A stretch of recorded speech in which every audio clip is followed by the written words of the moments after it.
നമസ്കാരം. പ്രൈം ഡിബേറ്റിലേക്ക് എല്ലാ പ്രേക്ഷകർക്കും ഒരിക്കൽ കൂടി സ്വാഗതം. ഡൽഹി തെരഞ്ഞെടുപ്പ് ഫലത്തിന് ശേഷം ഇന്ത്യയിലെ രാഷ്ട്രീയ സാഹചര്യത്തിൽ മാറ്റമുണ്ടായോ? BJPയെ തോൽപ്പിക്കുക ഇന്ത്യ മുന്നണിക്ക്, പ്രത്യേകിച്ച് കോൺഗ്രസിന് അസാധ്യമായോ? പരസ്പരം പഴിചാടുന്ന ഒരു കൂട്ടം പാർട്ടികളുടെ കൂട്ടമായി ഇന്ത്യ സഖ്യം മാറിയോ? ഒരുമിച്ച് നിന്നാലും വിഘടിച്ചു നിന്നാലും ഇന്ത്യ മുന്നണിക്ക് BJPയെ തോൽപ്പിക്കാനാകാതെയായോ? ഡൽഹി പരാജയത്തിന് കോൺഗ്രസിനെ മാത്രം കുറ്റം പറഞ്ഞാൽ മതിയോ? ഇന്ത്യ സഖ്യത്തിലേക്ക് പ്രതിനിധിയെ നൽകാത്ത CPM അടക്കമുള്ള ഇടത് പാർട്ടികൾക്കും BJPയുടെ കുതിപ്പിൽ ഉത്തരവാദിത്തമില്ലേ? ഇന്ത്യ മുന്നണി എന്നത് ഭൂതകാല കുളിരായി മാത്രം മാറിയോ? പ്രൈം ഡിബേറ്റ് ഈ വിഷയം ചർച്ച ചെയ്യുന്നു. സ്വാഗതം.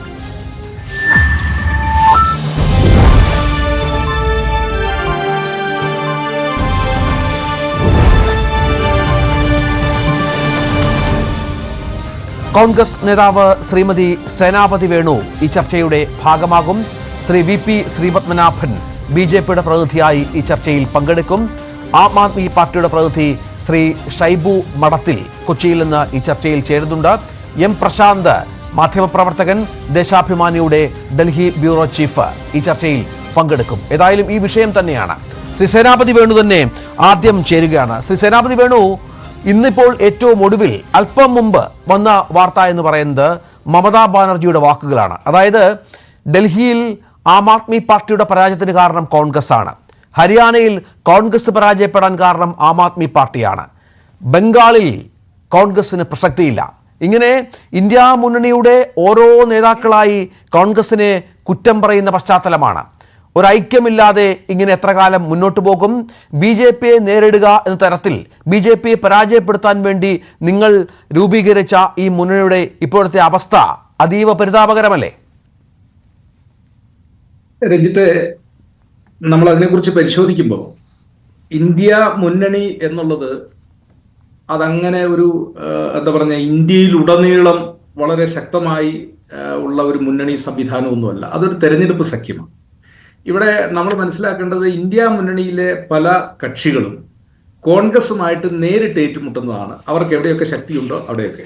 അതിപ്പോൾ ബംഗാളിലാണെങ്കിലും ഡൽഹിയിലാണെങ്കിലും അല്ലെങ്കിൽ മറ്റ് സംസ്ഥാനങ്ങളൊക്കെ പരിശോധിക്കുമ്പോൾ, പ്രത്യേകിച്ച് ഇപ്പോൾ ഡൽഹിയിൽ ശക്തിയുള്ള ആം ആദ്മി പാർട്ടി അവർ കോൺഗ്രസുമായിട്ട് നേരിട്ട് ഏറ്റുമുട്ടുന്ന ഒരു പാർട്ടിയാണ്. ഇപ്പൊ ഇന്ത്യ സഖ്യത്തിന്റെ ഒരു ഭാഗമായിട്ട് നിൽക്കുന്ന അവരിപ്പം അങ്ങും ആദ്യം ഇൻട്രോയിൽ സൂചിപ്പിച്ചതുപോലെ ഒരു പ്രതിനിധിയെ പോലും വിടാത്തതാണ് എങ്കിലും ഇന്ത്യ സഖ്യത്തിന്റെ ഭാഗമായിട്ട് വരുന്ന CPM പോലുള്ള പാർട്ടികൾ കോൺഗ്രസുമായിട്ട് അതിശക്തമായി മുഖാമുഖം നിൽക്കുന്നതാണ് പ്രാദേശികമായി ഓരോ സംസ്ഥാനങ്ങളും. അപ്പോൾ അതുകൊണ്ട് തന്നെ ഇന്ത്യ സഖ്യം എന്നുള്ളത് പ്രാദേശികമായ തെരഞ്ഞെടുപ്പുകൾ, ഉദാഹരണത്തിന് സംസ്ഥാന തലത്തിലോ അല്ലെങ്കിൽ അതിന് താഴോട്ടുള്ള തെരഞ്ഞെടുപ്പുകളോ നടക്കുമ്പോൾ അത് പൂർണ്ണമായും അവിടെ വർക്കൗട്ട് ചെയ്യണം എന്നില്ല. ഏതായാലും എനിക്ക് മമതാ ബാനർജിയുടെ വാക്കുകളിൽ ഒരു കാര്യം സന്തോഷമുണ്ട്. അത് മറ്റൊന്നുമല്ല, ഹരിയാനയിൽ ഇന്ത്യ സഖ്യത്തെ പരാജയപ്പെടുത്തിയത് ആം ആദ്മി പാർട്ടിയാണ്. ഏതായാലും അതാണല്ലോ ആദ്യം സംഭവിച്ച കാര്യം. ഡൽഹിയിലെ തെരഞ്ഞെടുപ്പ് എന്ന് പറയുന്നത് ഹരിയാനയിലെ തെരഞ്ഞെടുപ്പിന് ശേഷം 5-6 മാസങ്ങൾക്ക് നടന്ന തെരഞ്ഞെടുപ്പാണ്. അപ്പോൾ ആദ്യത്തെ സംഭവം എവിടെയാണ്? ആദ്യത്തെ സംഭവം എന്ന് പറയുന്നത് ഹരിയാനയിലാണ്. ഞങ്ങൾ ഹരിയാനയിൽ BJPയും ഞങ്ങളും തമ്മിലുള്ള വോട്ടുകളുടെ മാർജിൻ എന്ന് പറയുന്നത് 0, അതായത് 1% താഴെ, 0.5 എന്ന് പറഞ്ഞാൽ 1% താഴെ 0.5% വോട്ടുകളുടെ വ്യത്യാസമാണ് ഞങ്ങളും BJPയും തമ്മിൽ ഹരിയാനയിൽ. 12 സീറ്റ് അവർ കൂടുതൽ നേടിയപ്പോൾ ഞങ്ങളും അവരും തമ്മിലുള്ള വോട്ടുകളുടെ വ്യത്യാസം എന്ന് പറയുന്നത് ഏതാനും 1000 വോട്ടുകളുടേതാണ്. അവിടെ ആം ആദ്മി പാർട്ടി 1.92% വോട്ടുകൾ നേടി. ഒരുപക്ഷെ അന്നവർ ഞങ്ങളെ ഒന്ന് സഹായിക്കാനുള്ള ഒരു മനസ്സ് കാണിച്ചിരുന്നുവെങ്കിൽ ഹരിയാനയുടെ രാഷ്ട്രീയ ചിത്രം മാറുമായിരുന്നു. ഹരിയാനയുടെ രാഷ്ട്രീയ ചിത്രം മറ്റൊന്നാകുമായിരുന്നുവെങ്കിൽ അതൊരുപക്ഷെ മഹാരാഷ്ട്രയിലും ഇപ്പോൾ അത് ഡൽഹിയിലും പ്രതിഫലിക്കുമായിരുന്നു. ഇവിടെ ഡൽഹിയിലെ തെരഞ്ഞെടുപ്പിന് മുമ്പ് തന്നെ ഞങ്ങൾ ആം ആദ്മി പാർട്ടിയുമായി ഒരു തെരഞ്ഞെടുപ്പ് സഖ്യത്തിന് പൂർണ്ണമായി അവരോട് ആലോചിച്ചതാണ്. അപ്പോൾ അവരുടെ മറുപടി എന്താണ്? ഞങ്ങൾ 62 MLA-മാരുള്ളതാണ്. അപ്പോൾ 62 MLA-മാരും ഞങ്ങളുടെ സിറ്റിംഗ് സീറ്റ് ആയതുകൊണ്ട് ഞങ്ങൾ അവിടെയെല്ലാം മത്സരിക്കേണ്ടതാണ്. പിന്നെ അവശേഷിക്കുന്ന 62 8. ആ 8 എന്ന് പറയുന്നത് ആം ആദ്മിയുടെ തരംഗത്തിൽ പോലും BJP ജയിച്ചതാണ്. അപ്പം ആ 8-ൽ പിന്നെ മത്സരിക്കുന്നതിൽ കാര്യമില്ലല്ലോ. അപ്പം ഞങ്ങൾ ഈ 62 സീറ്റിനകത്ത് നിന്ന് മാന്യമായ ഒരു അക്കോമഡേഷൻ ചോദിച്ചപ്പോൾ അരവിന്ദ് കെജ്രിവാളിന്റെയും അദ്ദേഹത്തിന്റെ പാർട്ടിയുടെ പ്രതിനിധികളുടെയും വാക്ക്, ഞങ്ങൾ ഒറ്റയ്ക്ക് BJP-യെ തോൽപ്പിക്കാൻ. സേനാപതിയോട് അതാണ് പ്രശ്നം. കാരണം ഈ പരസ്പരം നിങ്ങൾ അങ്ങോട്ടും ഇങ്ങോട്ടുള്ള കുറ്റപ്പെടുത്തലുകൾ അവസാനിക്കുന്നില്ല. BJP-യെ പരാജയപ്പെടുത്തുക എന്നുള്ളതാണല്ലോ, അതിനുവേണ്ടിയാണല്ലോ ഈ സഖ്യം രൂപീകരിച്ചത്. അവിടെ ഇപ്പോൾ ഹരിയാനയിൽ അങ്ങനെ സംഭവിച്ചിരുന്നുവെങ്കിൽ അതിനുശേഷം എന്തുകൊണ്ട് ഇന്ത്യ മുന്നണി യോഗം ചേർന്നില്ല? ഡൽഹിയിൽ എന്തുകൊണ്ട് ഒരു സ്ട്രാറ്റജിക്കലായി മത്സരിക്കാമെന്ന് തീരുമാനിച്ചില്ല? അവിടെ സഖ്യം വേണമെന്ന പരസ്പര ആവശ്യം ഉണ്ടായില്ല.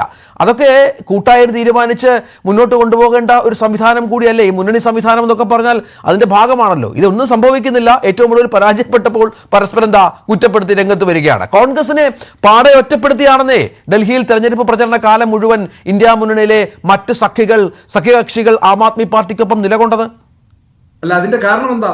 62 സീറ്റ് ഉള്ളത് കൊണ്ട് ആദ്യം 67 കിട്ടി. രണ്ടാമത്തെ തെരഞ്ഞെടുപ്പ് വന്നപ്പോഴത്തേക്ക് 20 ആയപ്പോഴേക്കും 15-ൽ നിന്ന് 20 ആയപ്പോഴേക്കും 62 സീറ്റ്, 2-3 സീറ്റുകളുടെ വ്യത്യാസമുള്ളൂ. അപ്പോൾ 70-ൽ 62 സീറ്റുകളും കൈവശത്തിലുള്ള ആളുകളുടെ ഒരു വിശ്വാസം എന്താ? ഞങ്ങൾ ഒറ്റയ്ക്ക് മത്സരിച്ചു കഴിഞ്ഞാൽ ഡൽഹി സമ്പൂർണ്ണമായിട്ട് ഞങ്ങൾക്ക് പിടിച്ചെടുക്കാൻ പറ്റും. അപ്പോൾ കോൺഗ്രസിന്റെ സഹായം ഞങ്ങൾക്ക് വേണ്ട. അങ്ങനെ സഹായം വേണ്ട എന്ന് ഏകപക്ഷീയമായി ഇന്ത്യ മുന്നണിയിലെ ഒരു കക്ഷി പറയുമ്പോൾ, ഒരു ദേശീയ പാർട്ടി എന്ന നിലയിൽ ഇപ്പൊ ഇന്ത്യ മുന്നണിയിൽ ദേശീയ പാർട്ടികളുടെ എണ്ണമൊക്കെ നോക്കിക്കഴിഞ്ഞാൽ ഇതേ സമീപനമാണ് നിങ്ങൾ ഹരിയാനയിൽ സ്വീകരിച്ചത്. എങ്ങനെ? ഹരിയാനയിൽ ആം ആദ്മിയോട് ഇതേ സമീപനമാണ് നിങ്ങൾ സ്വീകരിച്ചത്? അല്ല, ഞങ്ങൾ ഹരിയാനയിൽ ആം ആദ്മി പാർട്ടിയോട് ഞങ്ങൾ പറഞ്ഞത് 6 സീറ്റ് അവർക്ക് കൊടുക്കാമെന്നുള്ളതാണ് ഞങ്ങൾ വാഗ്ദാനം ചെയ്തത്. അത് ഒരുപക്ഷെ ഒരു ചർച്ചയിലേക്ക് വന്നിരുന്നുവെങ്കിൽ 10 സീറ്റ് വരെ ആകാമായിരുന്നു. പക്ഷെ അവർക്ക് 30 സീറ്റാണ് ആവശ്യം. 30 സീറ്റ് അവർക്ക് വേണമെന്ന് അവർ ആവശ്യപ്പെടുന്നു. അവര് തെരഞ്ഞെടുപ്പ് കഴിഞ്ഞപ്പോൾ അവർക്ക് കിട്ടിയത് 1.92% വോട്ടാണ്. ഇനി അതല്ല, അവരൊരു 10 എന്നുള്ളൊരു 12-ലേക്ക് പോയാൽ പോലും ചിലപ്പോൾ ഒരു സഖ്യം അവിടെ വർക്കൗട്ട് ചെയ്യും. അതല്ല, അവർക്ക് അവിടെ എന്താ പറഞ്ഞ 3-1 സീറ്റ് അല്ലെങ്കിൽ 4-1 സീറ്റ് വേണമെന്ന് പറഞ്ഞാൽ ഞങ്ങൾക്ക് അങ്ങനെ ഒരു സീറ്റ് കൊടുക്കാനായിട്ട് അവിടെ കഴിയും. അങ്ങനെ കൊടുത്താൽ പോലും ആ സഖ്യം അവിടെ വർക്കൗട്ട് ആവുമോ? വർക്കൗട്ട് ആവില്ല.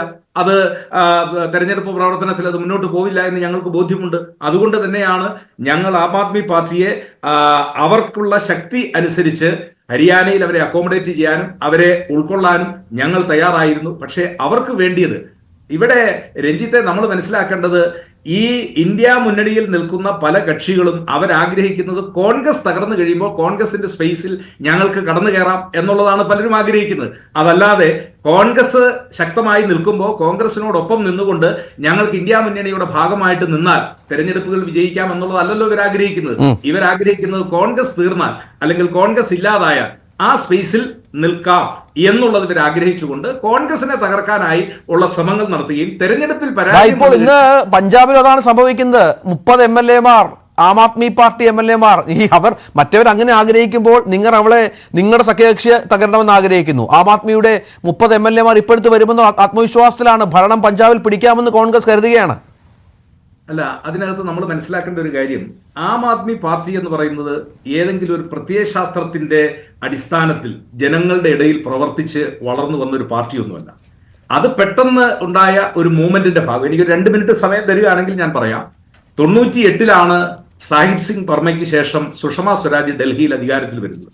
ആ സുഷമ സ്വരാജിനെ തോൽപ്പിച്ചുകൊണ്ടാണ് ഷീലാ ദീക്ഷിത്തിന്റെ നേതൃത്വത്തിൽ ഞങ്ങൾ 52 സീറ്റുകളുമായി ഞങ്ങൾ ആദ്യം അധികാരത്തിൽ വരുന്നത്. ഞങ്ങൾ 15 വർഷക്കാലത്തെ ഞങ്ങളുടെ ഭരണത്തിനിടയിൽ ഞങ്ങൾക്കെതിരെ ഉയർത്തിയ അഴിമതി ആരോപണങ്ങൾ, ആ അഴിമതി ആരോപണങ്ങൾ ഉയർത്തുവാൻ അന്ന് മുന്നിൽ നിന്ന പല ആളുകളും ഇന്ന് അരവിന്ദ് കെജ്രിവാളിനോടില്ല. അഡ്വക്കേറ്റ് ശാന്തിഭൂഷണെ പോലുള്ള ആളുകൾ, യോഗേന്ദ്ര യാദവിനെ പോലുള്ള ആളുകൾ, അവരാരും ആ രംഗത്തില്ല. എന്തിന്? ആ മൂവ്മെന്റിന്റെ നേതൃത്വം കൊടുത്ത അണ്ണാ ഹസാരെ പോലും ഇപ്പോൾ ഇവരെ തള്ളി പറയുന്ന സ്ഥിതിവിശേഷമാണ്. അപ്പോൾ എന്തായിരുന്നു ഇവർ കോൺഗ്രസിന് നേരെ ഉയർത്തിയത്? ഷീലാ ദീക്ഷിത്തിന്റെ ഭരണത്തിൽ നടന്ന അഴിമതി, അവിടെ കോമൺവെൽത്ത് ഗെയിംസിൽ നടന്ന ആനന്ദ് ശർമ്മയെ പോലുള്ള ആളുകൾ നടത്തിയ അഴിമതി, ആ അഴിമതിയുടെ കഥ പറഞ്ഞുകൊണ്ടാണ് ഞാൻ മുമ്പ് ഒരു ചാനൽ ചർച്ചയിൽ പങ്കെടുത്തപ്പോഴും പറഞ്ഞു. ഈ അഴിമതിയെക്കുറിച്ച് അദ്ദേഹം പ്രചരിപ്പിച്ചെന്താണ്? എന്റെ കയ്യിൽ 100-300ഓളം രേഖകളുണ്ട് ഷീലാ ദീക്ഷിത് നടത്തിയ അഴിമതിയെക്കുറിച്ച്, ഞാൻ അതെല്ലാം പുറത്തുവിടുമെന്നാണ്. അതിനുശേഷം BJP-യുടെ അവിടുത്തെ സംസ്ഥാന അധ്യക്ഷനായിരുന്നു VK മൽഹോത്ര, അവർ തമ്മിലുള്ള ഒരു ചർച്ചയുടെ ഭാഗമായി അദ്ദേഹത്തോട് ചോദിച്ചു, ആ രേഖകൾ നിങ്ങൾ പുറത്തുവിടുമോ? ആ പുറത്തുവിട്ട് അദ്ദേഹം കൊണ്ടുവന്നത് എന്താ? ആ കാലഘട്ടത്തിൽ പത്രത്തിൽ ഇറങ്ങിയ പത്രക്കട്ടിങ്ങുകൾ മാത്രമാണ്. അതിനപ്പുറത്തേക്ക് ഒന്നും കൊണ്ടുവരാൻ കഴിഞ്ഞില്ല. പിന്നീട് ഒരു 10-12 വർഷക്കാലം ഭരിക്കുകയും ചെയ്തല്ലോ.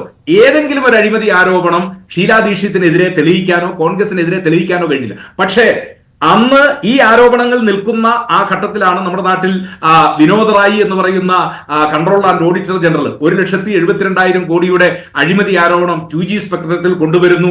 ആ അഴിമതി ആരോപണത്തെ ഏറ്റുപിടിച്ചുകൊണ്ട് വലിയ പ്രചരണങ്ങൾ കോൺഗ്രസിനെതിരെ നടക്കുന്നു. ആ പ്രചരണങ്ങൾക്കെല്ലാം നേതൃത്വം കൊടുത്ത ആളുകൾ ഒന്നായി ചേർന്നുകൊണ്ട് കോൺഗ്രസിനെ അധികാരത്തിൽ നിന്ന് പുറത്താക്കി. ആ വന്ന ആളുകൾ അവരേതെങ്കിലും രീതിയിലുള്ള ഒരു പ്രത്യയശാസ്ത്രത്തിന്റെയോ അതല്ലെങ്കിൽ ഏതെങ്കിലും രീതിയിലുള്ള രാഷ്ട്രീയ അടിത്തറയുടെ ബലത്തിലോ ഒന്നും വന്ന ആളുകളല്ല. അപ്പൊ നമ്മൾ കാണുന്ന കാഴ്ച എന്താ? ഡൽഹിയിൽ അധികാരം പോയി 3 ദിവസം 48 മണിക്കൂർ കഴിഞ്ഞില്ല, 3 ദിവസം ആയില്ല, 48 മണിക്കൂർ കഴിയുമ്പോഴേക്കും അവർ പഞ്ചാബിൽ തകരുന്ന സ്ഥിതിവിശേഷമാണ്.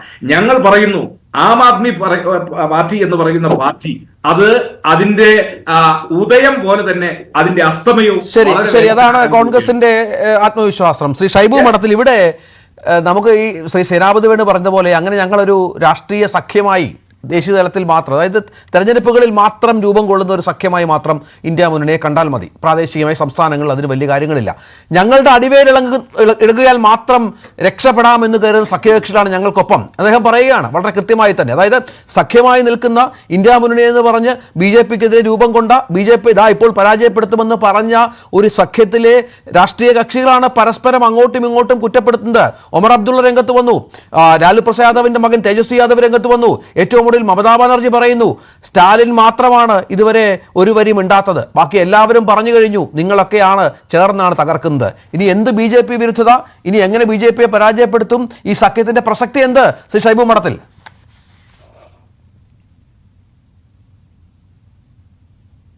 നോക്കൂ രഞ്ജിത്ത്, അദ്ദേഹം കോൺഗ്രസിന്റെ പ്രതിനിധി പറഞ്ഞു വരുമ്പോൾ ഉണ്ടാവുന്ന ഒരു ഇംപ്രഷൻ കോൺഗ്രസിനെ തകർക്കുന്നത് ആം ആദ്മി പാർട്ടിയാണ് എന്നുള്ള രീതിയിലാണ്. പക്ഷെ നമ്മൾ തിരിച്ചറിയേണ്ടത് കോൺഗ്രസിന് ഇന്ത്യൻ പൊളിറ്റിക്സിൽ ഒരു സ്പേസ് ഉണ്ടായിരുന്നു. BJP നരേന്ദ്രമോദിയുടെ സർക്കാർ വരുന്നതിന് മുമ്പ് കോൺഗ്രസ് അവരുടെ നയങ്ങളിൽ നിന്ന്, അവരുടെ മധ്യ ഇടത് നയങ്ങളിൽ നിന്നൊക്കെ വ്യതിചലിച്ചു. സ്വാഭാവികമായും അവരുടെ ജനപിന്തുണ പോയി. ആ സമയത്താണ് കോൺഗ്രസിന്റെ ലീഡർഷിപ്പ് വളരെ ദുർബലമായി. നമുക്കറിയാം, ഒരു ഡൈനാസ്റ്റി പൊളിറ്റിക്സ് കോൺഗ്രസിനുള്ളത്. ഒരു കുടുംബത്തിന്റെ തന്നെ ഒരു കുടുംബത്തിലെ ആളുകളാണ് തലപ്പത്ത് വരുന്നത്. നമ്മൾ ഈ ചരിത്രകാരന്മാർ പറയാറുണ്ട്, 1-ാം ലോകം ഉണ്ടാവാൻ ഒരു കാരണം യൂറോപ്പിലെ എല്ലാ രാജ്യങ്ങളും കുടുംബഭരണമായിരുന്നു. ആ സമയത്ത് കസിൻസ് ആയിരുന്നു അവർ തമ്മിലുള്ള അവരുടെ തീരുമാനങ്ങളൊക്കെ തരുന്നു. അപ്പം കുടുംബഭരണം വരുമ്പോൾ സ്വാഭാവികമായും കഴിവുള്ളവർ ഉയർന്നു വരാനുള്ള അവസരം ഇല്ലാതെ വരും, സാഹചര്യം ഇല്ലാതെ വരും. അപ്പൊ ഞാൻ കൂടുതൽ പറയുന്നില്ല, കോൺഗ്രസിനുള്ളിൽ പ്രശ്നങ്ങളുണ്ട്. കോൺഗ്രസിന്റെ പ്രശ്നങ്ങൾ നിലനിൽക്കെ, ആ പ്രശ്നങ്ങൾ അതിന്റെ പാരമ്യത്തിൽ നിൽക്കെയാണ് 2013-14 സമയത്ത് കോൺഗ്രസിനെതിരെ വലിയ തോതിലുള്ള അഴിമതി ആരോപണങ്ങൾ വന്നത്. അദ്ദേഹം പറഞ്ഞു, ഷീലാ ദീക്ഷിത്തിനെതിരെയും അന്നത്തെ കോൺഗ്രസ് സർക്കാരുകൾക്കെതിരെ വന്ന ആരോപണങ്ങളിൽ തെളിവില്ലായിരുന്നു എന്ന്.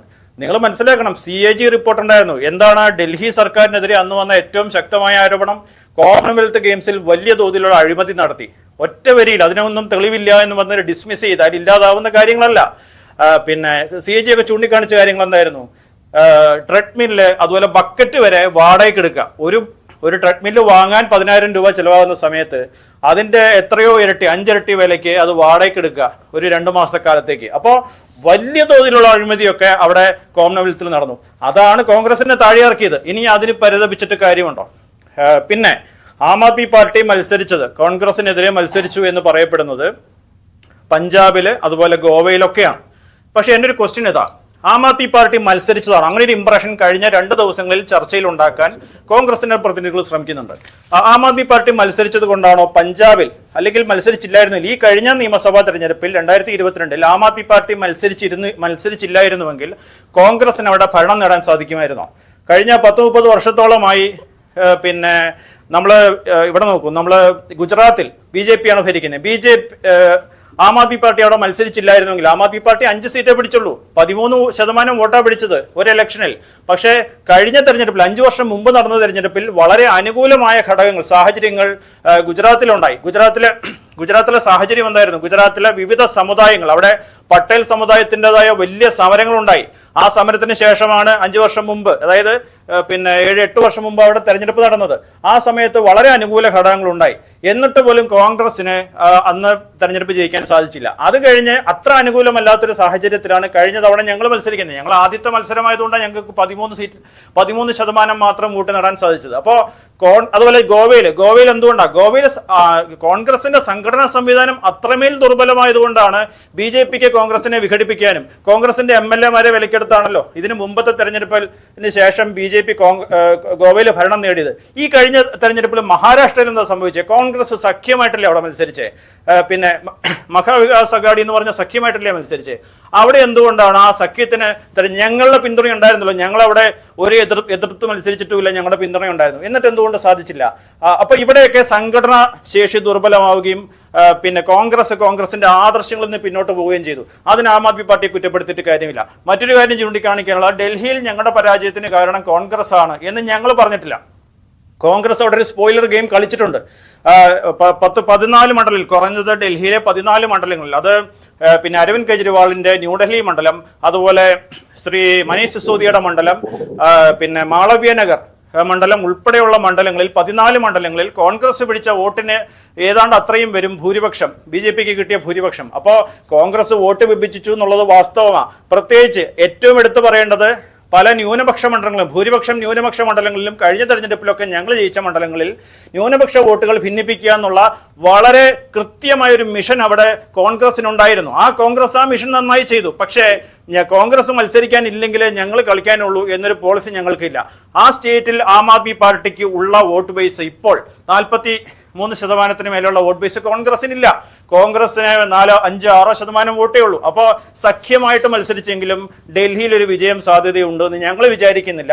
കോൺഗ്രസ് ഞങ്ങൾക്കെതിരെ മത്സരിക്കുന്നതെന്ന് ഞങ്ങൾക്കൊരു രാഷ്ട്രീയമില്ല. പക്ഷെ ഇതൊന്നുമല്ല ഇവിടുത്തെ പ്രശ്നം. ദേശീയ തലത്തിൽ നമ്മൾ ഈ വിഷയം കൈകാര്യം ചെയ്യുമ്പോൾ വലിയ സംസ്ഥാനമൊന്നുമല്ല, കേന്ദ്ര ഭരണ പറഞ്ഞതുപോലെ ചെറിയ സംസ്ഥാനമാണ്. പക്ഷേ ഈ ഓരോ തെരഞ്ഞെടുപ്പ് വിജയവും, ഇപ്പോൾ ഹരിയാനയിലെ വിജയം, അതിനുശേഷമുള്ള ഡൽഹിയിലെ വിജയം, മഹാരാഷ്ട്രയിലെ വിജയമൊക്കെ BJP എന്ന സംവിധാനത്തിനുണ്ടാക്കുന്ന ഒരു വലിയ ആത്മവിശ്വാസമുണ്ട്. ലോക്സഭാ തെരഞ്ഞെടുപ്പിലെ പിറകോട്ട് പോക്കിന് ശേഷം മോദി ഗ്യാരണ്ടി എന്ന കാര്യവുമായി BJP രംഗത്ത് വരികയാണ്. അത് വിജയിച്ചു എന്നത് പറയുമ്പോൾ ഇനി അതാണ് അവർ വളരെ കൃത്യമായി നടപ്പിലാക്കാൻ പോകുന്നത്. അപ്പോൾ ഞാൻ ഈ പറഞ്ഞത്, നിങ്ങളുടെ മുന്നണി ഉണ്ടാക്കുന്നത് അത് BJPയെ പരാജയപ്പെടുത്താനാണെങ്കിൽ അതിൻ്റെ എല്ലാ സംവിധാനങ്ങളും അതിനുവേണ്ടി അണിനിരത്തണം. വിട്ടുവീഴ്ച മനോഭാവം പരസ്പരം വേണം. അതൊക്കെയാണല്ലോ. അതിന് പകരം ഇപ്പോൾ പരസ്പരം അങ്ങോട്ടും ഇങ്ങോട്ടും തല്ലുകൂടി കുറ്റപ്പെടുത്തിക്കൊണ്ട് എന്ത് ഗുണം? ഈ മുന്നണിയെ എത്ര നാൾ മുന്നോട്ട് പോകും? ഒടുവിൽ അസ്തമിച്ച ഒരു സംവിധാനമായി ഇന്ത്യ മുന്നണി മാറിയോ ഇതിനകം?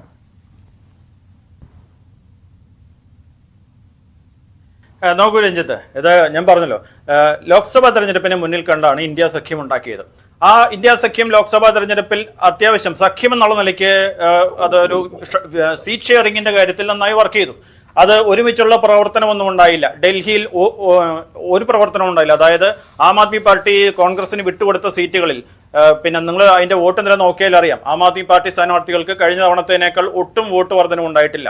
ഗ്രൗണ്ട് ലെവലിൽ വർക്ക് ചെയ്ത ആളുകളിൽ നിന്ന് ഞങ്ങൾക്ക് കിട്ടിയ ഇൻഫർമേഷൻ, കോൺഗ്രസിന്റെ വോട്ടർമാർ വളരെ കൺഫ്യൂഷനിലായിരുന്നു. അതായത് പ്രോപ്പറായിട്ട് ആ സഖ്യത്തിന്റെ കാര്യം വോട്ടർമാരിലും പ്രവർത്തകരിലും കോൺഗ്രസ് എത്തിച്ചിട്ടില്ല. അപ്പോൾ ഹരിയാനയിലെ കാര്യം എടുത്താൽ, ഹരിയാനയിലെ കാര്യത്തെ പറഞ്ഞ് ആം ആദ്മി പാർട്ടി സഖ്യത്തിന് തയ്യാറായിരുന്നു, സഖ്യം വേണമെന്ന് ആവശ്യപ്പെട്ടു. ഞങ്ങൾ പറഞ്ഞിരുന്നത് 10 സീറ്റ്, ഞങ്ങൾ ചോദിച്ചത് 10 സീറ്റാണ് ഞങ്ങൾ ആവശ്യപ്പെട്ടത്. പത്രങ്ങളിൽ റിപ്പോർട്ട് ചെയ്ത്, വളരെ കൃത്യമായി റിപ്പോർട്ട് ചെയ്ത് വന്നതാണ്, ഞങ്ങൾ പത്രസമ്മേളനങ്ങളിൽ പറഞ്ഞ കാര്യമാണ്. പക്ഷേ അവർ പറഞ്ഞത് 5 സീറ്റ് പോലും തരാൻ തയ്യാറായില്ല. നിങ്ങൾ മനസ്സിലാക്കേണ്ടത്, പഞ്ചാബല്ല, പിന്നെ ഡൽഹി കഴിഞ്ഞാൽ ഏറ്റവും കൂടുതൽ ഞങ്ങൾ സാധ്യത കണ്ടിട്ടുള്ള ഒരു സ്റ്റേറ്റ് ആയിരുന്നു ഈ പറയുന്ന ഹരിയാന. അത് കേജ്രിവാളിന്റെ സ്റ്റേറ്റ് കൂടിയാണ്. അപ്പോൾ ഞങ്ങൾ വളരെ ഫോക്കസ് ചെയ്ത് വർക്ക് ചെയ്തിട്ടുള്ള ഒരു സ്റ്റേറ്റില് പിന്നെ 5 സീറ്റ് പോലും, 3 സീറ്റ് പോലും തരാൻ തയ്യാറാവാതിരുന്ന ഒരു പാർട്ടിയാണ്. എന്നിട്ട് അവരിപ്പോ പറയുന്നത് പിന്നെ ആം ആദ്മി പാർട്ടി കാരണമാണ് സഖ്യം ഉണ്ടാവാതിരുന്നത്. അതുപോലെ ഡൽഹിയിൽ നമ്മൾ കുറെ കാലങ്ങളായി കണ്ടുവരുന്നതാണ്. മുമ്പ് PCC അധ്യക്ഷനായിരുന്ന പിന്നെ അജയ് മാക്കന്റെ എതിർപ്പും അവിടെ ഒരിക്കലും അവിടെ പ്രാദേശിക തലത്തിൽ അവരുടെ PCC ഡൽഹിയിൽ ആം ആദ്മി പാർട്ടിയുമായി സഹകരിക്കാൻ തയ്യാറായിട്ടില്ല. ലോക്സഭാ ഇലക്ഷനിൽ പോലും അതിനവർ തയ്യാറായത് എന്തുകൊണ്ടാ? രാഹുൽ ഗാന്ധിയുടെ സമ്മർദ്ദം വന്നുകൊണ്ടാ. ഇത് കഴിഞ്ഞ 5 വർഷം മുമ്പത്തെ 2019 ഇലക്ഷനിൽ പോലും സംഭവിച്ചത്. അത് 2019 ഇലക്ഷൻ സഖ്യത്തിന് ശ്രമിച്ചിട്ട് അത് സബോട്ടേജ് ചെയ്തത് ആരാണ്? അത് അവിടുത്തെ PCC ആണ്, രാഹുൽ ഗാന്ധി. പക്ഷെ ഇത്തവണ 2024 രാഹുൽ ഗാന്ധി കുറച്ചുകൂടെ ഇടപെട്ട് ചർച്ചകൾ നടന്നുകൊണ്ട് ഉണ്ടായി. അപ്പോ പ്രാദേശിക നേതൃത്വങ്ങളെ കോൺഗ്രസിന്റെ കേന്ദ്ര നേതൃത്വത്തിന് നിയന്ത്രിക്കാൻ പറ്റുന്നില്ല എന്നുള്ളതാണ് റിയാലിറ്റി. ഇവിടെ ഈ ഒരു പുതിയ സാഹചര്യം, അതായത് ഡൽഹി തെരഞ്ഞെടുപ്പിന് ശേഷം ഇന്ത്യ മുന്നണി നേതാക്കൾ പരസ്പരം കുറ്റപ്പെടുത്തുന്നത്, ഏറ്റവും കൂടുതൽ മമതാ ബാനർജിയുടെ വാക്കുകളൊക്കെ BJPയെ സംബന്ധിച്ചിടത്തോളം വളരെ സന്തോഷം പകരുന്നതാണ്. ഡൽഹി തെരഞ്ഞെടുപ്പ് ഫലത്തിന്റെ ആത്മവിശ്വാസമാണ് BJP. പക്ഷേ ഇത്തവണ കാര്യങ്ങളൊന്ന് മാറ്റി പിടിച്ചു ഡൽഹിയിൽ BJP. പഴയതുപോലെ ഹിന്ദുത്വ കാര്യമായി പ്രചരിപ്പിച്ചില്ല. യോഗി ആദിത്യനാഥ് മാത്രമാണ് ഇടയ്ക്കൊന്ന് വന്ന് അത് പറഞ്ഞു പോയത്. നേരത്തെ ഞങ്ങളില്ല എന്ന് പറഞ്ഞ സൗജന്യ വാഗ്ദാനങ്ങളുടെ പെരുമഴ, അരവിന്ദ് കെജ്രിവാൾ നൽകിയ വാഗ്ദാനങ്ങളൊക്കെ അതേപോലെ തുടരുമെന്ന് BJP പറയുന്നു. അങ്ങനെ ചില കാര്യങ്ങളൊന്ന് മാറ്റിപ്പിടിച്ചു ഈ വിജയത്തിന്. അല്ല, ഈ നമ്മുടെ രാജ്യത്ത് സ്ത്രീകൾക്ക് സാമ്പത്തിക ആനുകൂല്യം കൊടുക്കുന്നത് ആദ്യമായി ആരംഭിച്ചത് മധ്യപ്രദേശിലാണ്. ശിവരാജ് സിംഗ് ചൗഹാന്റെ നേതൃത്വത്തിലുള്ള BJP ഗവൺമെന്റ് ആണ് രാജലക്ഷ്മി സ്കീം ആദ്യമായി മധ്യപ്രദേശിൽ ആരംഭിച്ചത്. അവിടെയാണ് ലാഡ്ല ലഡ്കി യോജന അവിടെ ആരംഭിച്ചത്. അപ്പൊ അതിന് ശേഷമാണ് അത്തരത്തിലുള്ള പദ്ധതികൾ ഇന്ത്യയിലെ വിവിധ ഭാഗങ്ങളിൽ ആരംഭിച്ചത്. അപ്പൊ ഇതൊക്കെ സ്ത്രീകൾക്ക് സാമ്പത്തിക സഹായം കൊടുക്കുന്നതൊക്കെ BJP ആരംഭിച്ച പദ്ധതികളാണ്. പിന്നെ BJP ആണ് ഇന്ത്യ മുഴുവൻ കഴിഞ്ഞ 5 വർഷത്തോളമായി സൗജന്യ റേഷൻ BPLകാർക്ക് കൊടുക്കുന്നത്.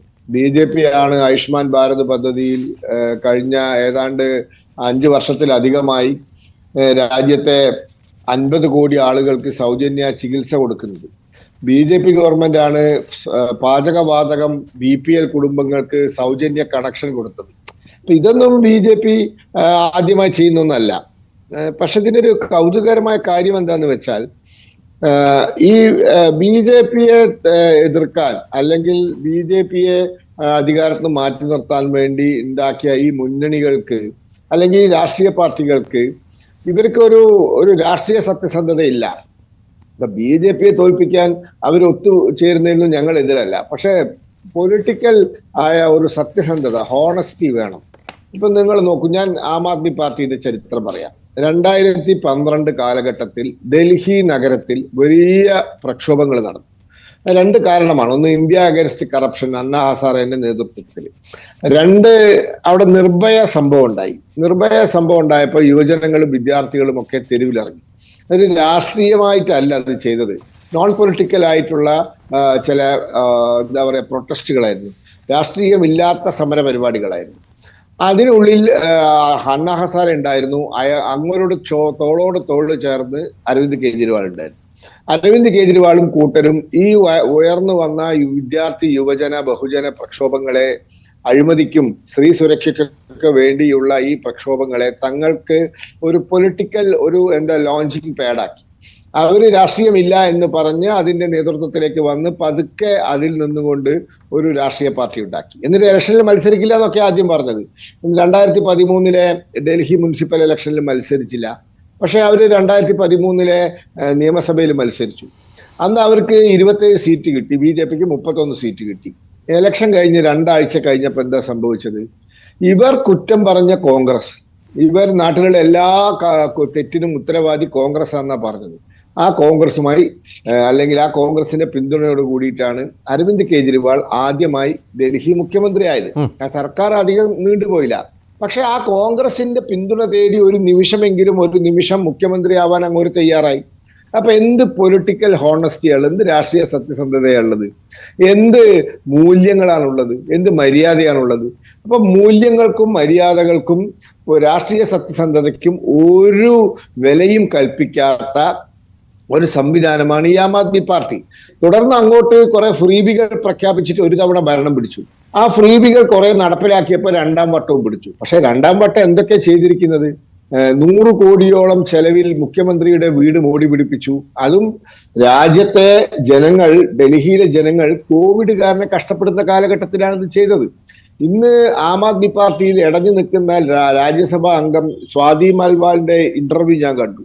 അവര് ഡൽഹിയിലെ മുഖ്യമന്ത്രിയുടെ വസതിയിൽ പോയിട്ട് ഇതൊക്കെ കണ്ടിട്ട് ചോദിച്ചു, ഇതൊക്കെ എന്തിനെങ്ങനെ പൈസ ചെലവാക്കുന്നത്? അപ്പൊ അരവിന്ദ് കെജ്രിവാൾ പറഞ്ഞത്രേ, നമ്മൾ പവർഫുൾ ആണ്, നമ്മൾ വളരെ ശക്തന്മാരാണ് എന്ന് നമ്മൾ കാണിച്ചു കൊടുക്കണം. നമ്മൾ നല്ല ജീവിത സാഹചര്യങ്ങളിലൂടെ ജീവിക്കണം, നമ്മൾ ശക്തരാണ് എന്ന് മറ്റുള്ളവരെ കാണിച്ചു കൊടുക്കണം. എന്തിന്? ആരെ കാണിച്ചു കൊടുക്കാൻ? അപ്പൊ ഇങ്ങനെ ഇതൊന്നും അല്ലല്ലോ പറഞ്ഞത്. വാഗണാറിലേ പോവുള്ളൂ, 2 ബെഡ്റൂം ഫ്ലാറ്റേ ഉപയോഗിക്കുള്ളൂ, സെക്യൂരിറ്റി വേണ്ട. ഇപ്പോ സെക്യൂരിറ്റിയുടെ ഒരു പട തന്നെയുണ്ട്. പിന്നെ അതുപോലെ തന്നെ അദ്ദേഹത്തിന് കാറുകൾ, ഔദ്യോഗിക വസതി എല്ലാം വന്നു. മാത്രവുമല്ല, ഇവിടെ ലാൽകൃഷ്ണ അഡ്വാനി എന്ന് പറയുന്ന ഒരു രാഷ്ട്രീയ നേതാവ്, അദ്ദേഹം ഒരു പ്രതിപക്ഷ നേതാവും ഒരു ലോക്സഭാ അംഗവുമായിരുന്നു. അപ്പോഴാണ് അദ്ദേഹത്തിനെതിരെ അഴിമതി ആരോപണം ഉണ്ടാക്കിയത്. അദ്ദേഹം തനിക്ക് ആകെ ഉണ്ടായിരുന്ന ഒരു ഔദ്യോഗിക പദവി എന്ന് പറയുന്നത് ഒരു ലോക്സഭാ അംഗത്വമായിരുന്നു. അതങ്ങോട്ട് രാജിവെച്ചു. തുടർന്ന് നടന്ന തെരഞ്ഞെടുപ്പിൽ അങ്ങോട്ട് മത്സരിച്ചതുമില്ല. ഈ ആരോപണം തെറ്റാന്ന് തെളിയിക്കുന്നത് വരെ ഞാൻ മത്സരിക്കില്ല എന്ന് പറഞ്ഞു. ഈ മനുഷ്യൻ ജയിലിൽ മുഖ്യമന്ത്രിയായി തുടർന്നു. ഇദ്ദേഹം എല്ലാവരെയും പഠിപ്പിക്കുന്ന ആളല്ലേ. അരുൺ ജെയ്റ്റ്ലി കള്ളനാണെന്ന് പറഞ്ഞു, അരുൺ ജെയ്റ്റ്ലി കേസ് കൊടുത്തു, മാപ്പ് പറഞ്ഞു. നിതിൻ ഗഡ്കരി കള്ളനാണെന്ന് പറഞ്ഞു, നിതിൻ ഗഡ്കരി കേസ് കൊടുത്തു, മാപ്പ് പറഞ്ഞു. അപ്പൊ എല്ലാവരെയും കള്ളൻ എന്ന് വിളിക്കുന്ന, എല്ലാവരെയും അഴിമതിക്കാരെന്ന് വിളിക്കുന്ന, എല്ലാവരെയും അധികാരമോഹി എന്ന് വിളിക്കുന്ന ഈ മനുഷ്യൻ കേസിൽ പ്രതിയായി ജയിലിൽ പോയിട്ട് മുഖ്യമന്ത്രി സ്ഥാനം രാജിവെച്ചില്ല. അപ്പൊ പറയുന്നതിന് വ്യത്യസ്തമായി പ്രവർത്തിക്കുന്ന, വിപരീതമായി പ്രവർത്തിക്കുന്ന ഒരാളാണെങ്കിൽ ഇവരും കോൺഗ്രസും തമ്മിൽ പരസ്പരം പറയാത്തത് വല്ലതും ബാക്കിയുണ്ടോ? ഈ മദ്യ അഴിമതി പരാതി കൊടുത്തത് കോൺഗ്രസിന്റെ PCC പ്രസിഡന്റ് അനിൽ ചൗധരി അല്ലേ? അത് പബ്ലിക് ഡൊമൈനിലില്ലേ ആ പരാതി? ഡൽഹി പോലീസ് കമ്മീഷണർക്ക് കൊടുത്തത്. ആ കോൺഗ്രസുമായി ഇവര് സഖ്യം ഉണ്ടാക്കി ഈ കഴിഞ്ഞ ലോക്സഭയിൽ. അപ്പോൾ ഇതാണ് ഈ ഇന്ത്യ മുന്നണിയിലെ പാർട്ടികളുടെ, ഞാൻ കേരളത്തിലെ CPM-ഉം കോൺഗ്രസും തമ്മിൽ പരസ്പരം വിളിച്ചു പറയുന്നൊന്നും ഞാൻ ഇവിടെ പറയുന്നില്ല. എന്നിട്ട് അവർ ബംഗാളിലും സഖ്യത്തിലാണ്, ത്രിപുരയിലും സഖ്യത്തിലാണ്, തമിഴ്നാട്ടിലും സഖ്യത്തിലാണ്. രാജസ്ഥാനിൽ CPM-ന് 4ാമത്തെ ലോക്സഭാ സീറ്റ് വാങ്ങിക്കൊടുത്ത് CPM-ന്റെ ദേശീയ പാർട്ടി എന്നുള്ള പദവി നിലനിർത്തി കൊടുത്തത് കോൺഗ്രസ്സാണ്. അപ്പോൾ പരസ്പരം ഇവർ വിളിക്കുന്ന ചീത്ത എന്താ? എന്നിട്ട് കേരളത്തിൽ BJP CPM തമ്മിൽ അഡ്ജസ്റ്റ്മെന്റ് എന്നും പറയും. അപ്പോ ഇതാണ്, മൂല്യങ്ങളില്ല, സത്യസന്ധതയില്ല, പറയുന്നതല്ല ചെയ്യുക. ഇതൊരു ഭാഗത്ത്. മറുഭാഗത്ത് അഴിമതി ഇല്ലാത്ത ഭരണം, രാജ്യസുരക്ഷയ്ക്ക് പ്രാധാന്യം, ദേശീയ സുരക്ഷയ്ക്ക് പ്രാധാന്യം, ദാരിദ്ര്യ നിർമ്മാർജ്ജനത്തിനായി പദ്ധതികൾ, ഈ രാജ്യത്തെ എല്ലാ വിഭാഗം ജനങ്ങളെയും ക്ഷേമ പദ്ധതികളിലൂടെയും വികസന പ്രവർത്തനങ്ങളിലൂടെയും അവരുടെ ജീവിത നിലവാരം മെച്ചപ്പെടുത്തുന്നു. രാജ്യം മുഴുവൻ അടിസ്ഥാന സൗകര്യ വികസനം നടക്കുന്നു. ഇങ്ങനെ ഒട്ടനവധി നല്ല കാര്യങ്ങൾ ചെയ്ത് മുന്നോട്ട് പോകുന്ന നരേന്ദ്രമോദി സർക്കാർ. ഇപ്പൊ ഞങ്ങൾ ഏതാണ്ട് എല്ലാ സംസ്ഥാനത്തും ഞങ്ങൾ ഭരണത്തിൽ തിരിച്ചു വന്നല്ലോ, 2 ഒഴികെ, ഹിമാചൽ പ്രദേശും കർണാടകയും ഒഴികെ. ബാക്കി ഞങ്ങൾ ഭരിക്കുന്ന ഇപ്പൊ 15 മുഖ്യമന്ത്രിമാരുണ്ട്. അതിൽ ബാക്കി 13 സ്ഥലത്തും ഞങ്ങൾ തിരിച്ചു വന്നതാണല്ലോ. ആകെ ഞങ്ങൾക്ക് നഷ്ടപ്പെട്ടത് ഈ കർണാടകയും ഹിമാചൽ പ്രദേശും മാത്രമാണല്ലോ. അപ്പൊ തുടർ ഭരണം എന്ന് പറയുന്നത് BJPയെ സംബന്ധിച്ചിടത്തൊരു സ്വഭാവമായി മാറിയിരിക്കുകയാണ്. കേന്ദ്രത്തിൽ പണ്ഡിറ്റ് ജവഹർലാൽ നെഹ്റുവിന് ശേഷം 3ാമത്തെ തവണ. അപ്പൊ ഇതൊക്കെ രാജ്യത്തെ ജനങ്ങൾക്ക് അറിയാം, ആരാണ് ശരി, ആരാണ് തെറ്റ് എന്ന്. അപ്പൊ ഇതൊന്നും, ഇത്തരത്തിലൊന്നും BJPയെ പരാജയപ്പെടുത്താൻ സാധ്യമല്ല. അതാണ് BJPയുടെ ആത്മവിശ്വാസം. പ്രശാന്ത്, ഈ പറഞ്ഞ ആത്മവിശ്വാസത്തിൽ ഒരു വലിയ കാര്യമുണ്ട്. കാരണം ഈ ഇന്ത്യ മുന്നണി രൂപീകരിച്ച ശേഷം ലോക്സഭാ തെരഞ്ഞെടുപ്പിൽ BJPക്ക് അല്പം ഒന്ന് പുറകോട്ട് പോക്കുണ്ടായി. അത് വളരെ എഫക്റ്റീവായി കൈകാര്യം ചെയ്യാൻ കഴിഞ്ഞു. പക്ഷെ അതിനുശേഷം സംഭവിച്ചതോ, 10ഓളം തെരഞ്ഞെടുപ്പുകൾ, 10ഓളം നിയമസഭകളിലേക്കുള്ള തെരഞ്ഞെടുപ്പുകൾ നടക്കുന്നു കഴിഞ്ഞ ഒരു വർഷത്തിനിടയിൽ. 8ഓളം തെരഞ്ഞെടുപ്പുകൾ നടക്കുന്നു. അതിൽ 5ഇടങ്ങളിൽ BJPക്കോ NDAയ്ക്കാണ് നേട്ടമുണ്ടായത്. ജമ്മു കാശ്മീരിലും ജാർഖണ്ഡിലും മാത്രം ചില വ്യത്യാസങ്ങളുണ്ടായി. പക്ഷെ അവിടെയൊന്നും കോൺഗ്രസിന് നേട്ടമില്ല. ജമ്മു കാശ്മീരിൽ ആരാണ് നേട്ടമുണ്ടാക്കിയത് നമുക്കറിയാം. കോൺഗ്രസ് കാര്യമായി അവിടെ സ്വാധീനം ചെലുത്തിയില്ല. ജാർഖണ്ഡിലും ആർക്കാണ്? ഘടകകക്ഷിയായ മുക്തിമോർച്ചയ്ക്കാണ് പ്രധാനമായും നേട്ടമുണ്ടാക്കിയത്. അപ്പോൾ ഇപ്പോൾ ഡൽഹിയിലെ അവസ്ഥ നമ്മൾ കണ്ടു.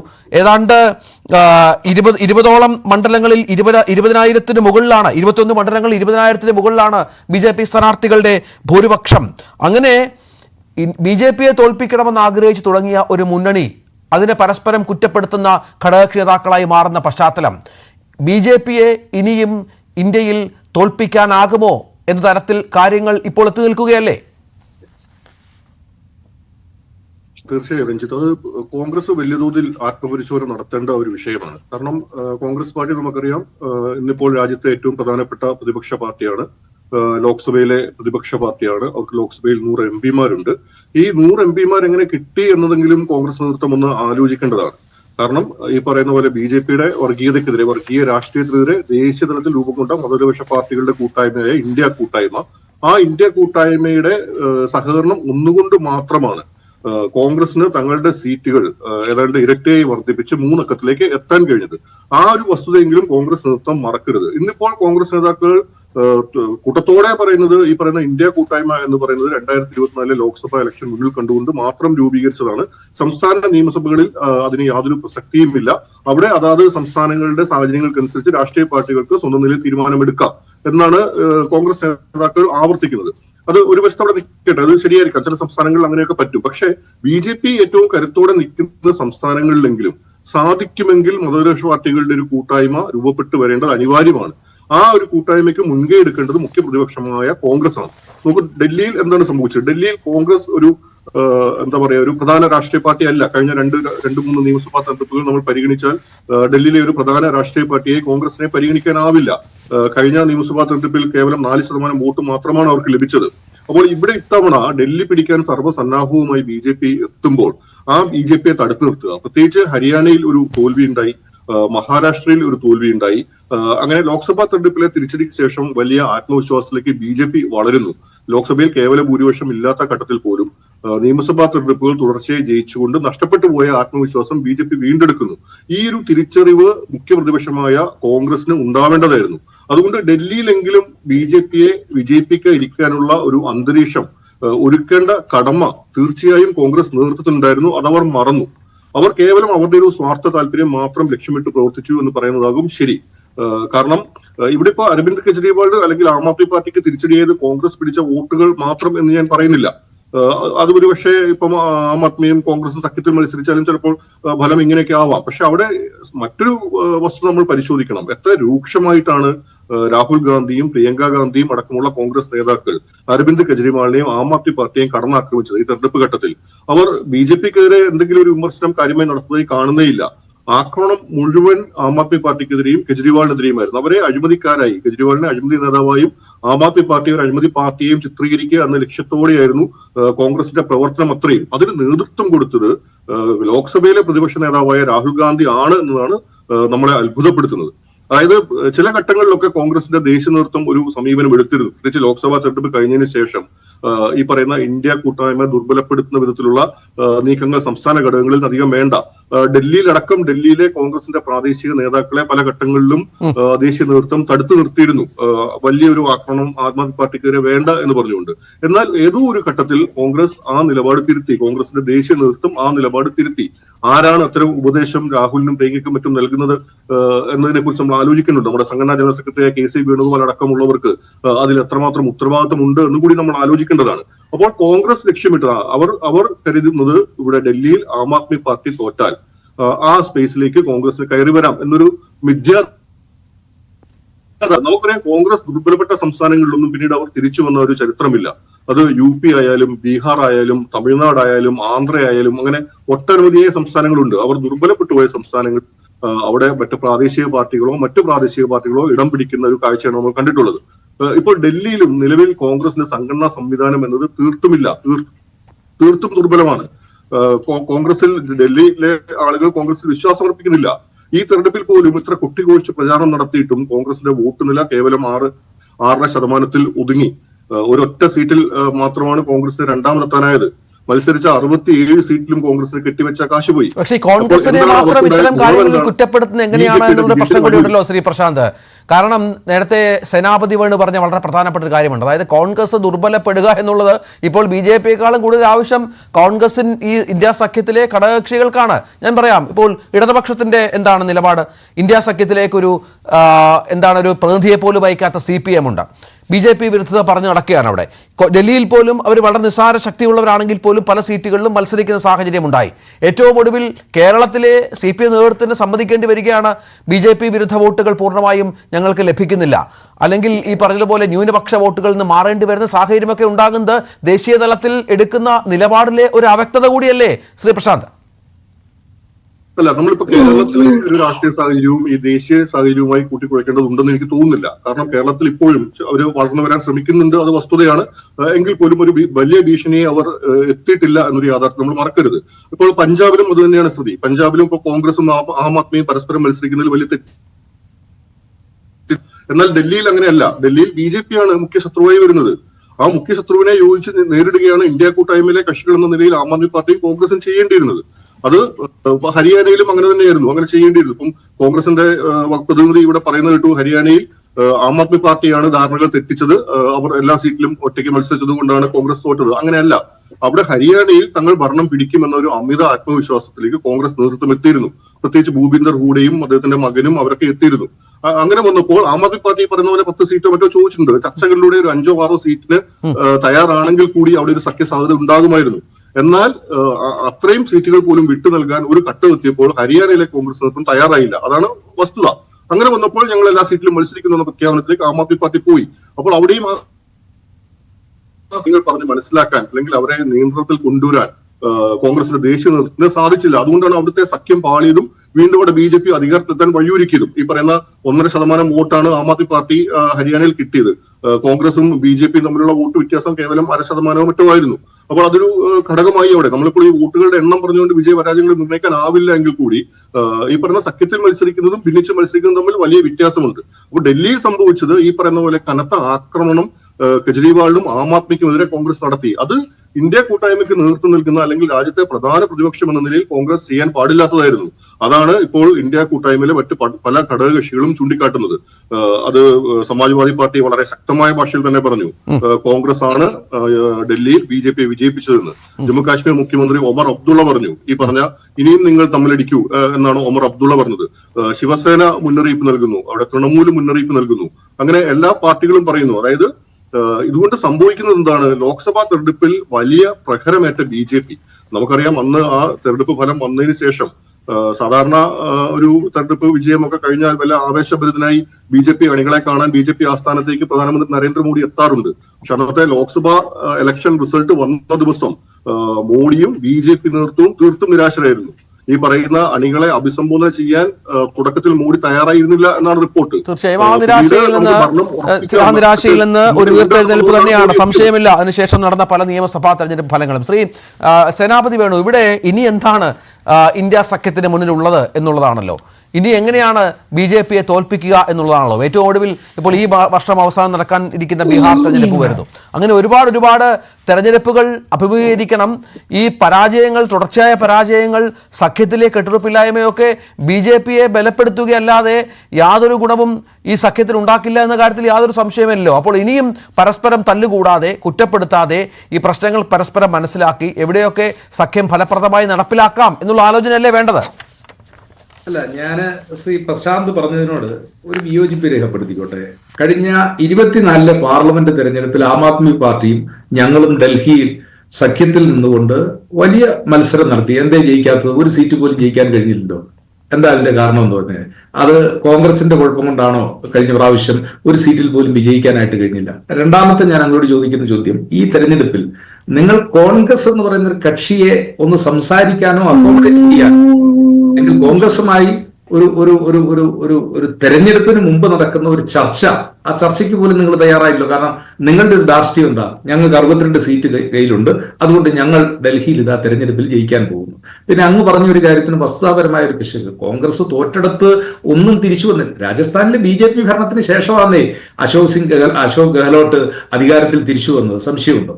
ആന്ധ്രാപ്രദേശിൽ വിഭജിക്കപ്പെട്ട തെലങ്കാനയിൽ അവരിൽ നിന്നാണ് ഞങ്ങൾ അധികാരം തിരിച്ചെടുത്തത്. കർണാടകത്തിൽ BJPയിൽ നിന്നാണ് ഞങ്ങൾ അധികാരം തിരിച്ചെടുത്തത്.